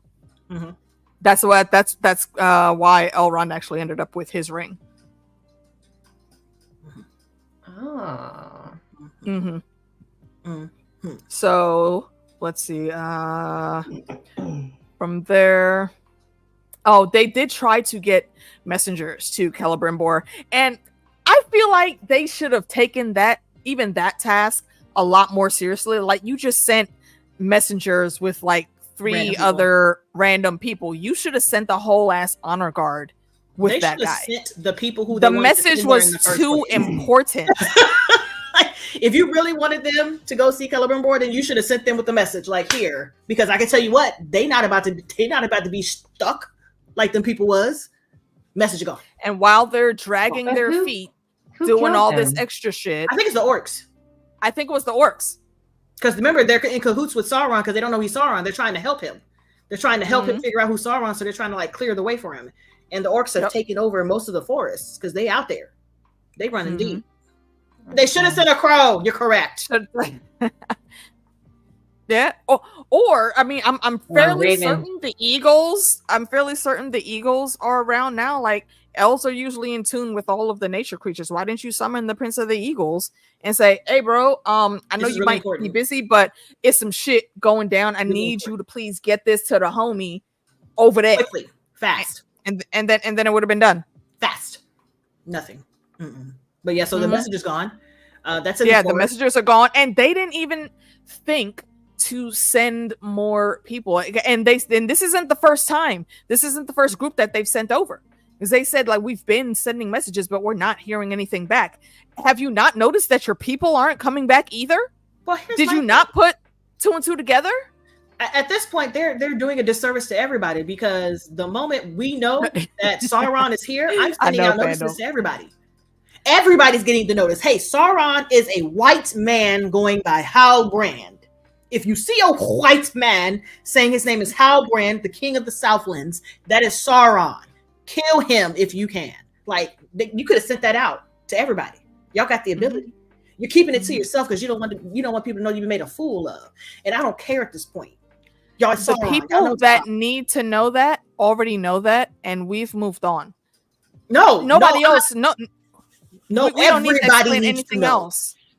Everybody needs to know that Sauron is here. They know the destructions. They know doing stuff, but they don't know. Not talking about Sauron. No, not talking about Sauron. I mean, for Galadriel's part in it, that how responsible she feels about being duped by him and whatnot. That part of it is what I'm saying doesn't really matter. But send out Phantom, sir. Have you actually watched the show? What? I don't think you watched. What you mean? I'm confused as who is Sauron. He's Sauron. I'm confused. Are you talking or are you questioning about Halbrand? Yeah. Yeah, because they revealed that season 1. Oh. Okay. I was like, wait, what? Am I wrong? I thought I had saw earlier when you came in that you said you just got done watching. Okay, I was so confused. I was like, wait a minute, was I wrong? I thought we all agreed. Right. Yeah. Oh my gosh. But yeah, I'm just feeling like they could let everybody know to be on guard. It's the same way like in Game of Thrones when they want to declare themselves king or queen or something, they send it all across the realm. Everywhere. They let ravens go out like crazy to Stannis like, I am king. So I am king now. Yes, Joffrey's a bastard. That bastard needs to get off my throne. It appears they only sent that one message. That's it. With that one small little crew, no, I think there were people before that they had sent, because a little bit later on, A little bit This later is on, what- they said like we've sent messages and we've not heard anything back from any of the messages we've sent out there. So I took that. I'm fairly certain it was in this one. I don't have like the minute marker on it. I'd have to scroll through the whole thing again. I thought it's possible that I misheard them, but that's what I took from that sentence. And yeah, that's the breakdown right there. Yeah, Hallbrand equals Anatar equals Sauron. Technically, it's flipped because they get the Sauron first. They don't get Anatar until the end of this episode. Yeah, Polarity. I hate them so much. Bottles. In the bottle. Send out a mass text. For real, a group email, something. For real. You know, start a group chat on WhatsApp or something. Open up a Facebook group. Anything. Right, but be more vigilant in how you're sending these people out there. Y'all are making moves to go to war, and you sent Messenger over there with just some random people to ride with him.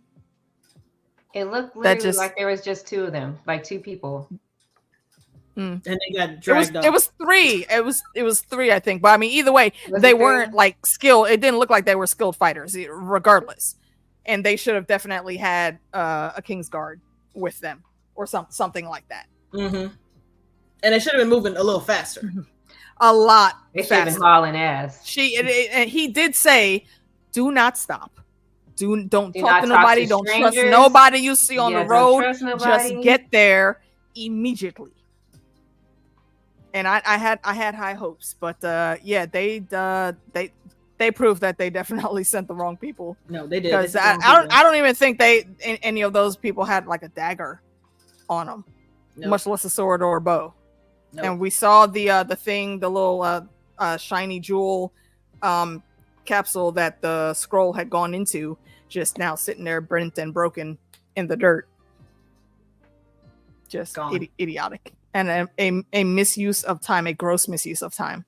Because now what happens is Sauron ends up getting back to what is the name of that place? Area something. It starts with an E. Erendin, Eredin, something like that. Erendin. Eredin. Is it Eredin? Y'all, I know chat room. I know y'all got it. Correct us. I know it's something with the ERI. I know I it's don't like remember how it ends. EREI something. There's a U in there, I think. EN something. Yeah. There might be. There you go. But, there you go. There it is. Thank you. Yep. Erigion. Chat always comes to it. Thank you. Erigion. Yeah. Still can't say so he pulls up there and just waiting at the door, like, "Hey, I come to see Celebrimbor." Like, "Hey, friend, it's been a minute," and he sees him when he comes in from the high tower. He's got a clear view of the courtyard and the gatehouse, and he sends his page out. I think is what her right, just sitting there waiting, acting like he's reading the newspaper. Like, is he that? Is he outside? No, damn it, Adamantium, shut up. He's outside. He's outside right now. He made it to Oregano, and he's outside waiting for an audience. And the page, Celebrimbor's page, comes down and says, "My boss is busy, and he said like you should just go someplace else. Like he can't treat with you right now or like ever. So if you could just go ahead and see yourself to the exit." It's like, "Oh, well, you know, I can just talk to him just real quick. If you want to have him come down and like, are you asking me to leave?" No, but my boss is telling you gotta go. He's like, "Oh, well, I'll just wait right here just in case he changes his mind." Now, here's a question that I have, because to me, that sounds like if I send my page out there with guards, and if you look at that scene again, there were two guards there with her, both standing on either side, and this guy says that he's going to stay here and wait when he was already told to leave. Shouldn't those guards have escorted him to the exit? No. Possibly, maybe even confiscate his horse? But she didn't. She had sympathy for him and went back up and was halfway trying to plead his case. She was like, you know, which is just it's gonna get cold, you know. She was like, can I take him a shawl? Yeah, he said, like, should I take him a shawl? And actually, Celebrimbor, I feel like, was kind of doing okay. I think he could have been a bit more forceful, or he himself could have just said, yeah, guards, escort him out. But he just let it sit, thinking it would take care of itself, because he had promised Galadriel he wasn't ever going to talk to this dude again. And while I understand that, he's still on your property. He was giving very waiting to have an audience very with you. Non-confrontational. I'm just gonna wait. Which is the okay. See, and that's the thing. He didn't have to confront them. You have men under your he wasn't command. going to until the rain happened, and she was like, "Oh my God, he's so cold out there." He was like, yeah, and then it started raining here, and he was sitting there, and then, she told him about she told him about the scars on his back and that he might be wounded. So.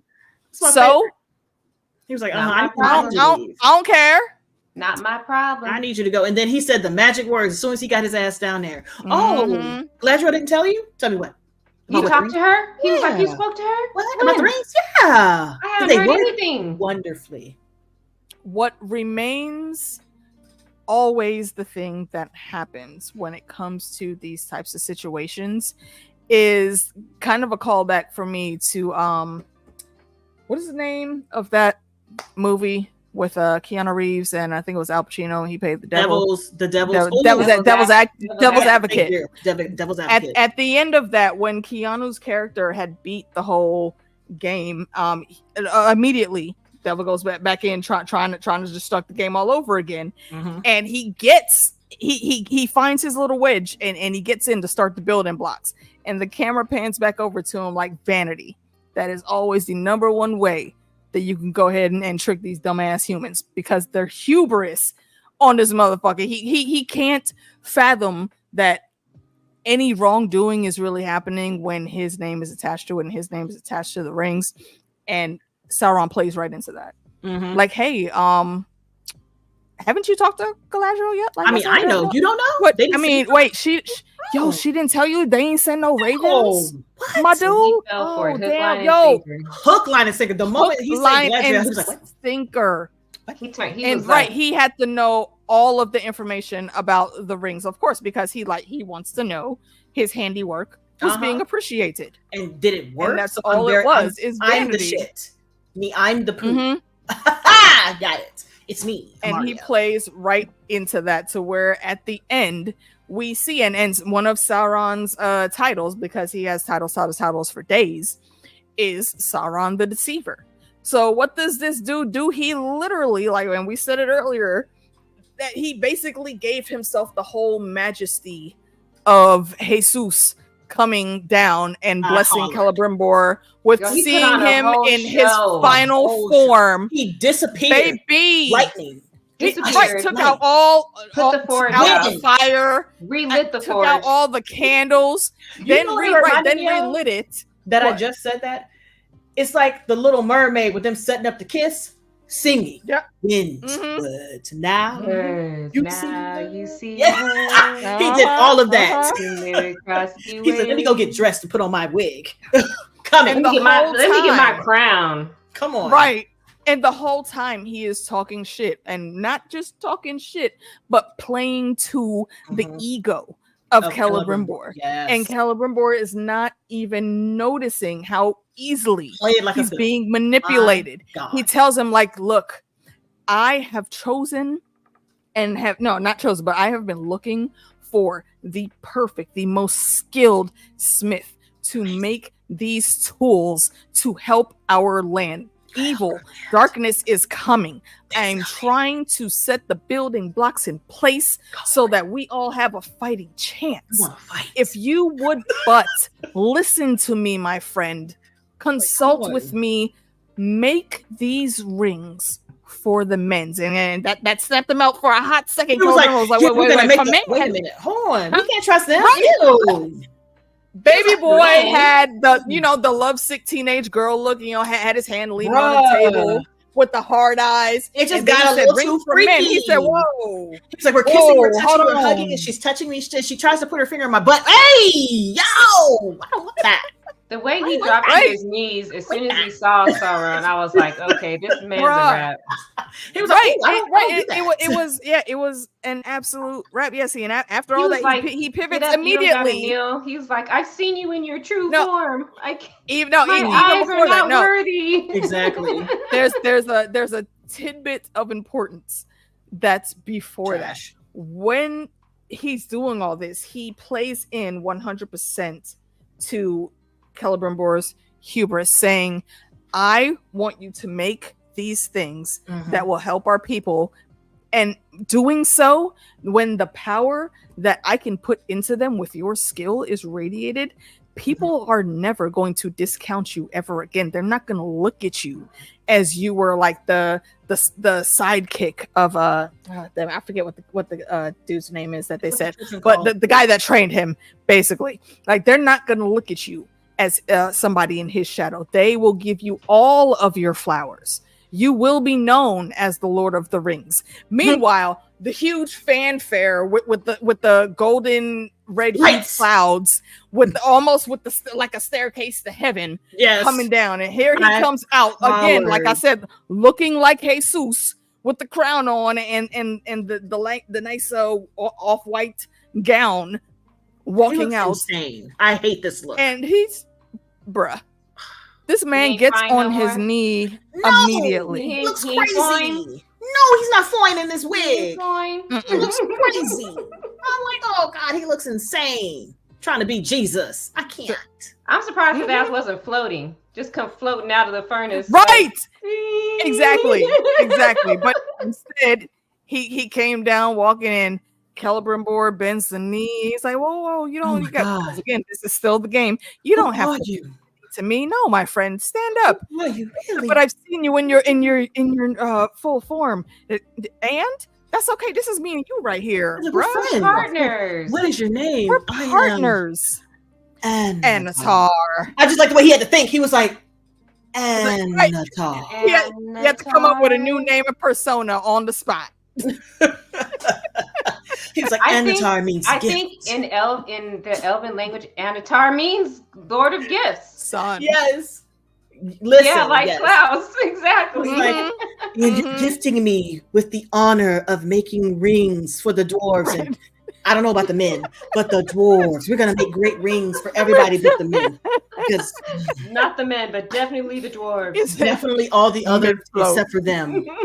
Like, it threw him out of that. I just love the fact that when he said make men rings for men, he was like, not the white-haired anime protagonist energy. You are 100% correct. It's what the children call Riz.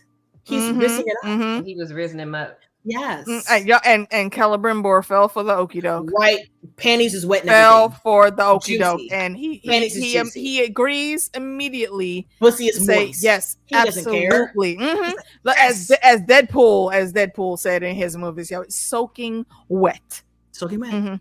That was Celebrimbor right there, and he immediately starts making plans.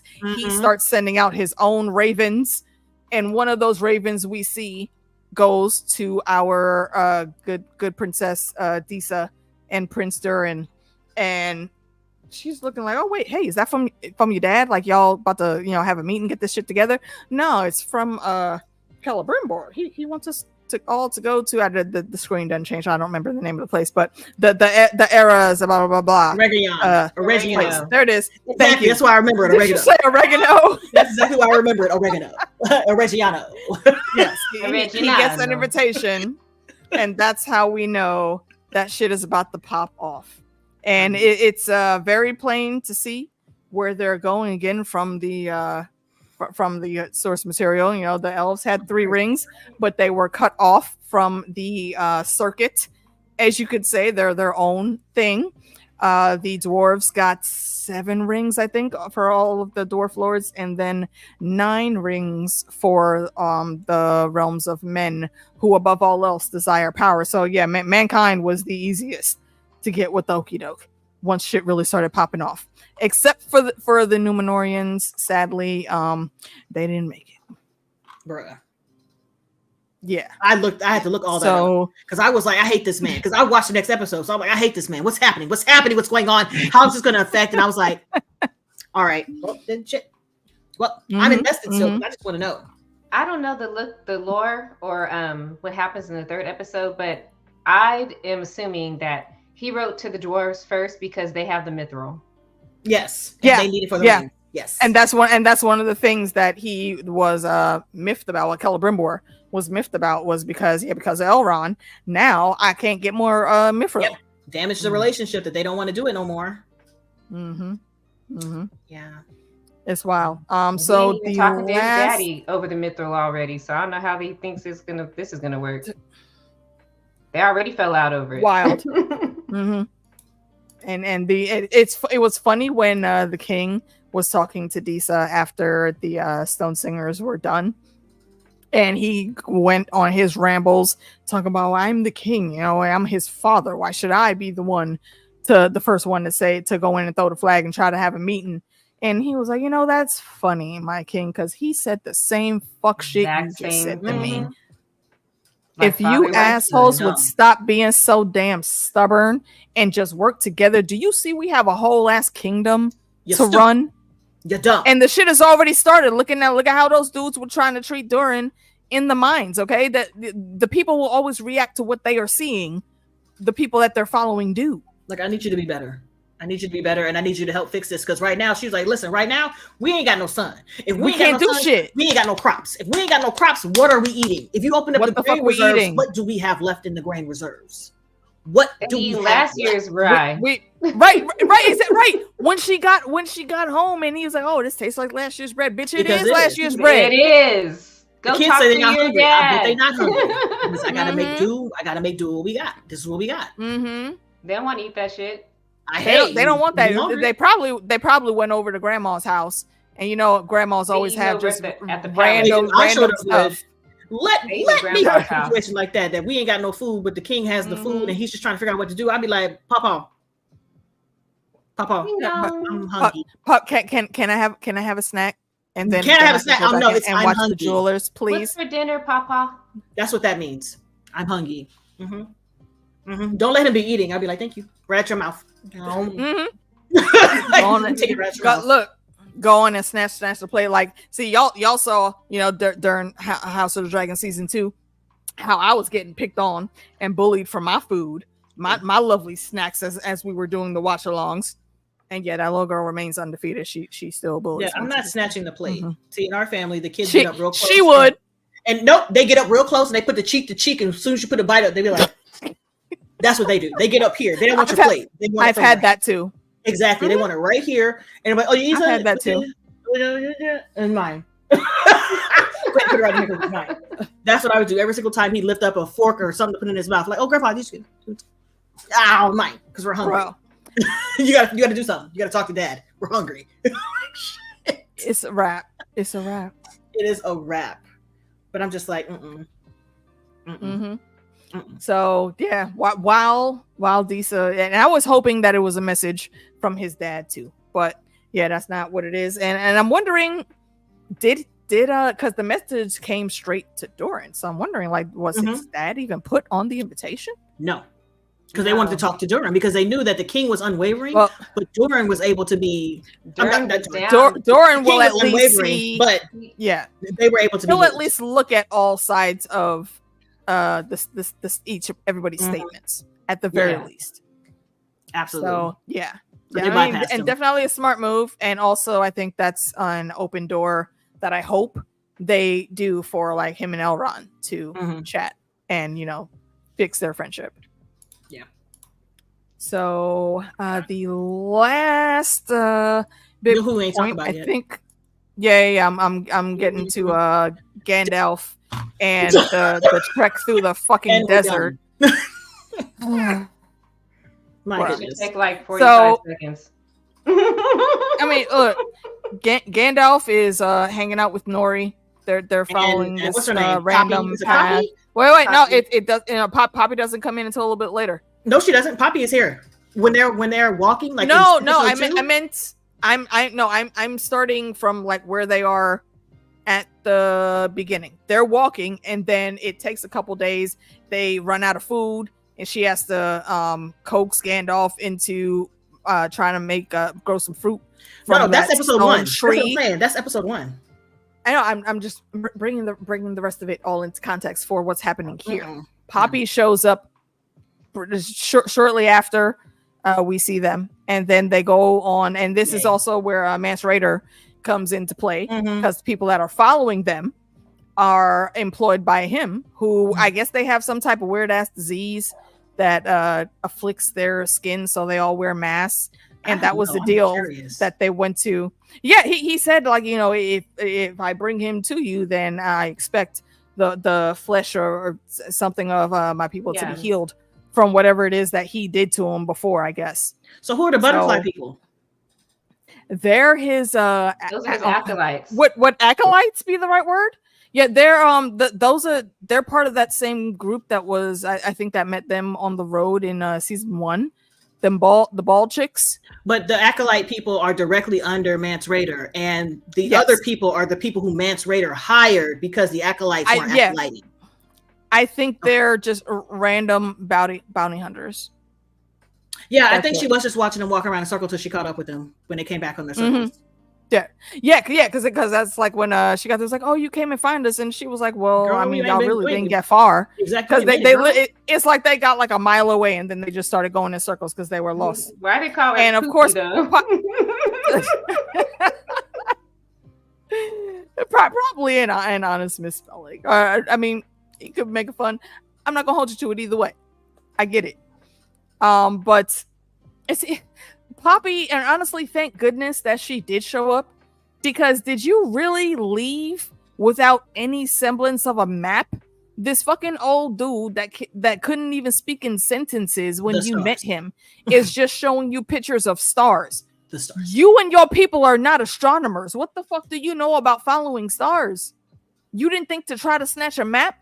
No. So again, thank goodness Poppy came up. She's on an adventure. Right. I mean, even Bilbo left with proper supplies when he ran out on his adventure. No. That's probably why. Because he was like, the bitch was lost. Grab a map. And the funny thing is, the funny thing is, once Poppy shows up and they're looking at the map, she was like, with the stuff that I saw on here, when I grabbed it, it sounds like the song we sing. And it's the walking song that we always hear them singing. And Gandalf, just pops off and starts singing all of the bars. And they're like, well, see, there it is. Montage. So they follow, montage. They follow all the actual points that are on the map. And they sing their way to this well. They've ran out of food again. They're all very dehydrated. Gandalf is passed out now. So they drag his heavy ass over a hill and to a well.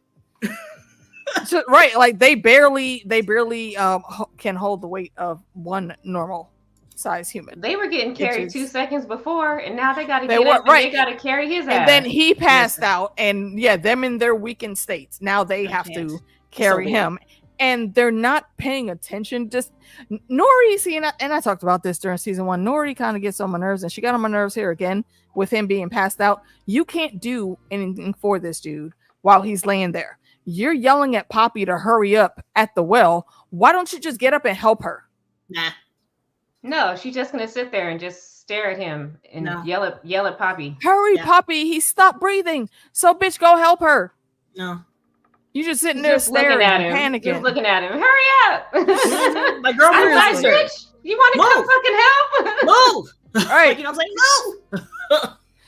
And also, I think this scene here especially speaks to the lack of worldly things, I guess, or the lack of street smarts on these two girls, because they don't notice the sign that very clearly has the eye of death on it, and they didn't pay attention to the trickery of the bell. And you know what? Let's say it was just an honest overlook. They heard it once. They I would have stopped that bitch when I heard it. I would have ran right over there it went and cut that shit off. Yeah, it wouldn't have been hard. Like they let it pop all the way off until it was just done popping. Done. Yep. Until it was done. And they are in a very open area.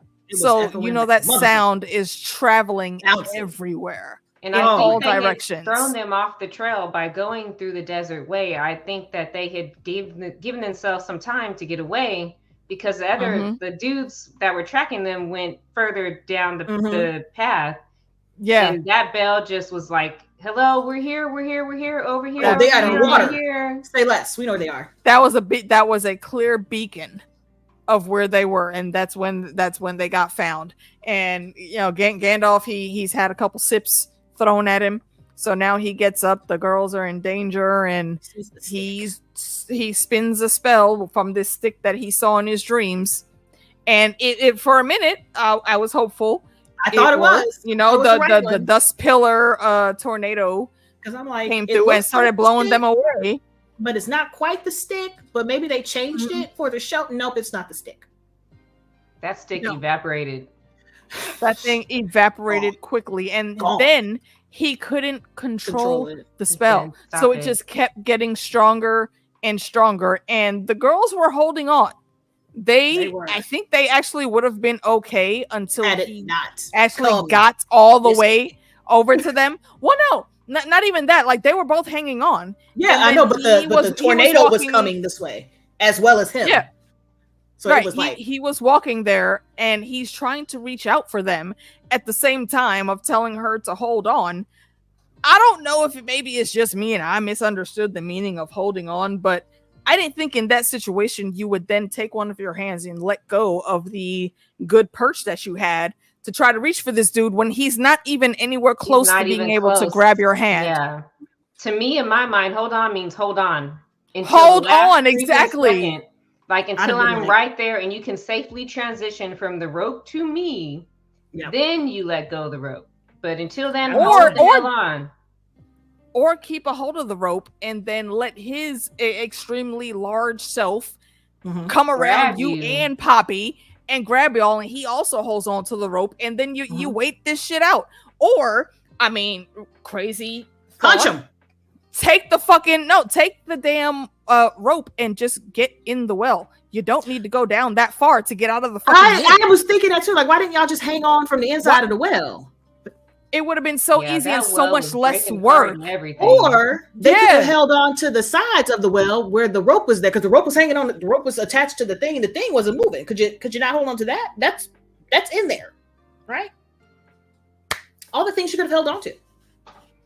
And the sad part is, and all of that is, the reasoning for it is because plot. Because any person with decent rational thought would have known to just keep a hold of the damn rope. At the very least.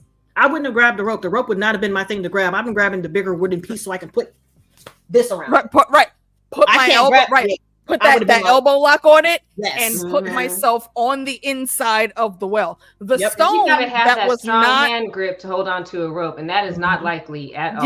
Yeah. Long term in winds like that, you couldn't do it. Like, the stone was actually holding, except for like the one that crumbled under Poppy. I mean, it's an old well, to be expected. But the rest of the stones where Nori was holding on, those shits were holding.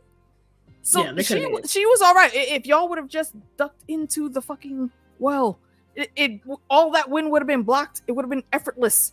But it would have depended also on how long it would have lasted. So random. As far as we know, it still didn't stop. They just flew the fuck off. So they're still flying, and he's still trying to go. They flew off. No, it was still going, but it wasn't stationary, because it started off not that close to them. You know, like, they felt the wind, obviously, but it moved closer and closer to the well. So that made me think that it blew over, or it will blow over eventually. I feel like it was following Gandalf. That's what I feel like. I feel like it was following him. I think so too. I think it came closer because he was coming closer. They flew away with the plot. You're right. You bunty. Right. Hit the snooze so you can get that little 10 minutes of break, and then haul ass in like a sideways direction where the shit wasn't going. I don't know. Yeah, but I'm just like, it was random as fuck. Yeah, they saw the map, but I don't think she took the map. I think she left the stuff with Poppy, like, at the house, because she was like, "We're on an adventure. We're just gonna go where it takes us." Wait, no, she didn't even leave it with Poppy. Poppy said that she was snooping through is it her dad that's the records keeper? Poppy said she was. That's what I said. She left it at the house. His stuff. It was old stuff. And she was with her parents. She was with her parents because she didn't have anybody else. So that's in the house. Didn't Gandalf do magic on these guys in the first season? What do magic on them in what way do you mean? I think magic around them. I think he did magic around them, but I don't think he put like any spells on them in particular. So Gandalf basically and the place they're trying to get to was this place called Rune. I don't know exactly what they're supposed to be finding there, but the stars were aligning. So what he was looking for, isn't that what he thought was home? So I guess he may be looking for people for, I don't know idea. Something. I just wish I knew, so y'all could be done with this, so we can come back to the story that's happening over here with the rest of the guys who out here fighting for their lives, getting tricked by Sauron. Sauron is skipping around, putting his dick on everything, and you out here playing in the desert. Like, I need you to join this party over here so you can stop Sauron. Yeah. He over here being like, I got so many men today. They just want me to keep changing my appearance to treat them. It's like a woman with many wigs. Like, you don't need all these other women. You got me. Let me put on my. You got me. You said you got pink wig. My name is Sarah. Let me get my brown wig. You call me Ro. You call me Ro. Like, I got you, baby. I got you. You want me to have a puff? I got you, baby. Afro wig on. Got it. Like, he's turning into all these people, and they just over here playing in the fucking desert. I'm so tired of them. We just seriously. And to know that it goes on now for another season, another episode is crazy. Because I haven't watched number 3, but I saw somebody say that they wander in the desert for 3 episodes. And I'm like, Jesus, for real? There's another episode of them just wandering? Bro. Are they the fucking Israelites leaving Egypt? What the fuck is this? I don't even think the Israelites wandered that long. They were gone for they were down for 40 years. 40 days? It was supposed to be 40 days, but because they were complaining on some bullshit all the time, it was 40 years. Yeah, that's right. They got put on punishment. It's still ridiculously wild in the parallel. Half of the season. Like I was wanting to check. I was like 8 episodes. Like we can't keep doing this. Like with y'all. Y'all got to give me some stories or something. You know what I'm saying? Something. Anything. Something. Right. But yeah. So after this week, next Monday, we're gonna do episodes 3 and 4 because the 4 is gonna come out on Wednesday, I think. Thursday. Mm-hmm. Okay, and then after that, we'll be caught up and just following along every week. Yep. Indeed. So, let's see. I don't think there was anything else that we need to put in for this. Nope. I am gonna say again though, Carabrimbor, bruh, do better. He would never. I don't understand how he let himself get caught up like that. Because he wants the glory. Yep. Vanity and hubris that always do it. Always. Word. All right. So for these 2 eps and coming back for season 2, what do you guys rate this? Are we doing it together? I'll say or individually? Both. Okay. I think so first. Okay. I don't know. You go first. Okay. Of course, we're gonna do it in wigs because. Yep. I'm gonna give episode 1 8 wigs, and you know what? I'm gonna give episode 1 and episode 2 8 wigs because I enjoyed it. I enjoyed all the things. I enjoyed everything except for the Harfoots and Gandalf. Yeah. They got to get that together. I really enjoyed it. Like, I'm glad to be back. It looks beautiful. The acting is on point. I'm invested in the story. I'm nosy. And yeah, I enjoyed all of it. I agree with you. A strong 8 wigs, I feel, is appropriate overall. And for both, yeah, it's good. I really don't have any complaints. There's course little random plot shit, little plot holes. Or things that aren't explained very well, but I can live with that. It's still a good show. So yeah, Indeed. I'll give it 8 wigs. All right, So 8 out of 10 wigs. Mm-hmm. And I actually like what Adamantium's saying here. Mithrandir, not copyrighted, needs to get his magic together and get to the point. And you're correct. And that also reminded me, I forgot Gandalf also has different names that he's known as. So, okay, y'all can't use the name of Gandalf, but like, where are the rights on calling him Mithrandir? Mm-hmm. Which is actually the name that the elves always call him. So I just need you to be better. like, are there blocks on both of those names? But anyway, yeah, he definitely has to get his stuff together. I will also say, let's see, what do I get for episode 1 in itself? I'm gonna go with like a strong 8. Came back with some decent tidbits there, and I'll say 7.75 for episode 2. Just, for the dumb desert side quests and whatnots. And overall, yeah, I'll say it was solid opening for these sweeps. I'll give it like a 8.15. And I would like to reiterate just how good it looks. It's so good. Indeed. I love how that scene where Galadriel and oh boy were racing on the horses. She's trying to get the rings from him. And they have those big flowing blue like cloaks on, and they're just like racing through the woods. That shit looks so pretty. It's so pretty. Every time it reminded me. No, this one. No, this one. It actually reminded me of his daughter. Her big and actually I didn't even notice it watching. That's a good tie-in to the original. That freaking run after Frodo got stabbed, that Arwen had to come in and snatch him up to get him to Rivendell with all haste. And she was pursued heavily by the 9, and she dodged them every nick and turn until she got to the borders of her land, and she called the water gods to come in and handle that light work. So to see that her dad now also is a hell of a horse rider, that's cool. That's a cool callback. They will get a gold star for that one. They get a wig for that. Yes. You know what? Yeah. Someone said I will the original stunt queen.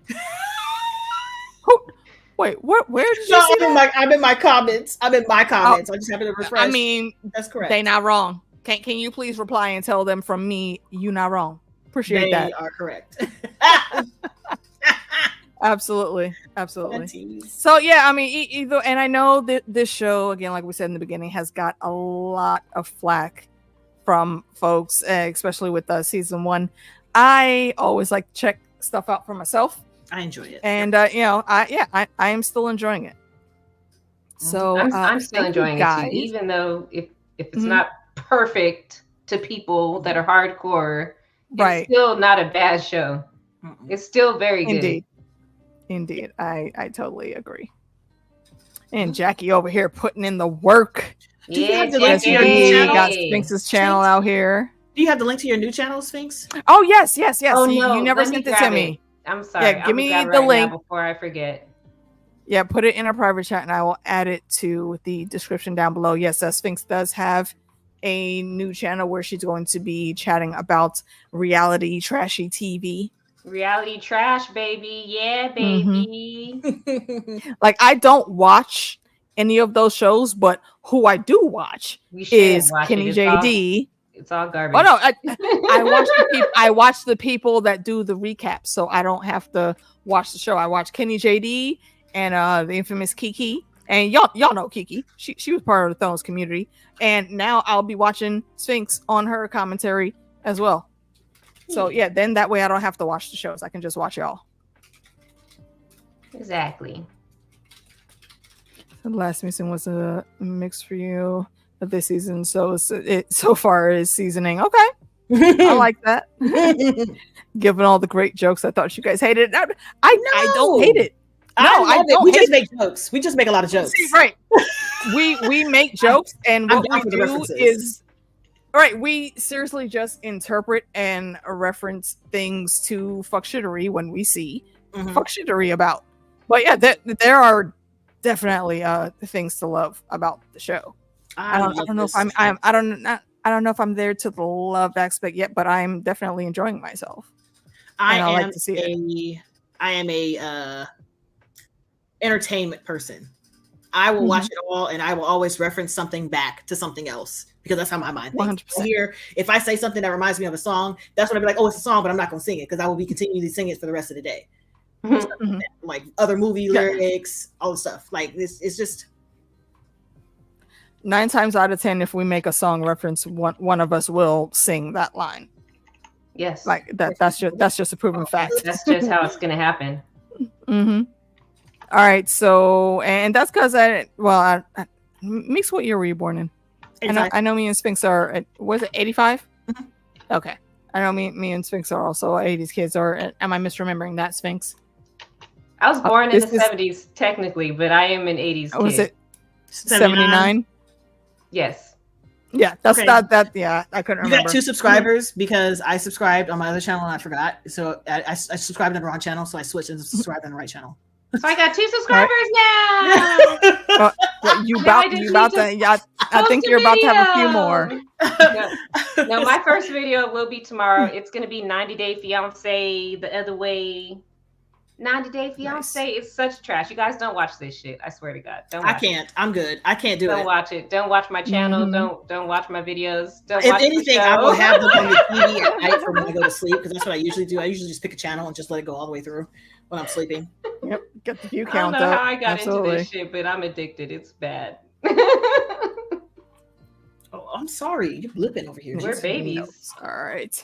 Jesus. I'm a grown woman. Okay, so babies. I'm 40. I'm 45. Okay, right. I don't know how to do that. Yeah. I'll take it though. Also, and in the 40s persuasion, persuasion, right? Listen. Man. All right. So yeah, that is the show for the evening, folks. Thank you for joining us. Please do tune in again next Monday. We will be going over episodes 3 and 4. I called him Grandpa. Okay, boomer. Okay, boomer. Yeah, exactly. Let's see. Wednesday, we will be doing Interview with the Vampire, season 1, episodes 1 and 2. Oh, season 1. Yeah, I stopped. Because we haven't talked about any of it. That's why I said I couldn't do it because I had to watch season 1 first. I have to watch season 1. Like I started when the show came out. I started watching the season, but I was so overwhelmed with what I had doing, I had to drop it. So I only watched episodes 1 and 2. I remember stuff from 1. I don't remember anything from 2. Not 83. Wow. Right. Like a year and a half older than me. I don't even want to hear it. Stop it. I'm literally older than you. So I didn't get a chance to like finish the season or anything. So I have to rewatch them. And I can't use my second episode from what I did before because I can't import it anywhere because it's too big. So I have to rewatch it anyways. So yeah. I'm gonna be putting that on the channel eventually in life one day. Okay. So I can join for that. I'll just watch the first couple episodes. I didn't know you were on season 1. I thought you were on season 2. Yep. Fresh from the beginning. It's gonna be fun. Right, so yes, absolutely. Y'all know it's gonna be a ton of laughs because look, the ridiculousness of Louis and Lestat. I'm sorry. Right, Grey Worm as Louis. Yeah, I saw that. Grey Worm. So yes. So yeah, tune in for that. Tomorrow I will be on with the boys Fandom and DJ Wun Wun talking about the only murders in the building. If y'all have not watched that show, please go do. It is very entertaining. And let's see, Thursday I think we're doing another episode of Only Murders, but we'll see. And Meeks has all the things. Meeks, let them know what you got. Shit. Give them the gist, the cliff notes. Shit. It's a lot. It's like I'm still working on Umbrella Academy, the last episode, because I decided to put an addendum on there because I heard my discussion afterwards, and I was like, put that on there. So I gotta put that out. I have 3 episodes left of Fringe. I am almost done. I am watching Romance in the House. Love Next Door will be on Patreon only. I am watching Chaos. Chaos will be on Patreon only because I haven't seen anybody like ask about it or anything, but I'm interested in watching it. I'm definitely putting that on our talk list too, because after watching episode 1, I think I'm all in. I told you it's so fucking weird. It's wild, and I adore all of it. I love when old school things are put into modern day, especially when they're done masterfully. Keeping that. I'm watching My Hero. I just finished season 2 or book 2 of Avatar. I was cussing and fussing, but yeah, I finished it. I'm gonna watch season 3 eventually in life. It's coming up. What else I got? I feel like wait till we talk about the show. Is supposed to be happening soon. And I feel like there's something that's supposed to come out this week, and I can't think of it. I'm gonna have to look. But I think after Fringe, I'm gonna jump into Criminal Minds, but I don't know when that's coming to YouTube because it's a big show. And they've been on for a damn near a decade. Or longer. I'm sure that I have enough episodes queued up so that I can keep it going. I'm putting up Queen Charlotte. This is taking forever because Queen Charlotte and Bridgerton season 3 has been kicking our asses in copyright. Justin has been doing like 2 and 3 versions of almost every video. So it's taking a little bit, but Queen Charlotte is up and it'll be on Patreon as well. And shout out to Justin, one of the best editors in the realm. I think that's it on the show side. Video games. I just finished Baldur's Gate. Finally. I finished 6.5 hour boss battle at the end. I am finished. I'm done. I hated that fight. Hours. But I'm completely finished with the game. It was 260 hours over 95 videos. So if you're interested in that, it's going to be on my gaming channel. And right after that, I've already started Dragon Age Origins to do the series playthrough, and I'm still working on Fallout 1. And that's going to be it for the time being until Dragon Age The Veilguard comes out. Nice. Indeed. So yes, sub to the ladies, y'all. Go out there and show your support and spread it across the realm. We're on the road to 1,000, so we can get to some monetizing on the channel. So tell your family, tell your friends to just click the sub. They don't even gotta watch nothing. Just click sub. Just subscribe. Indeed. So thanks again for being here. Ladies, it is always a pleasure. We will see you all on Wednesday. Peace out. Bye.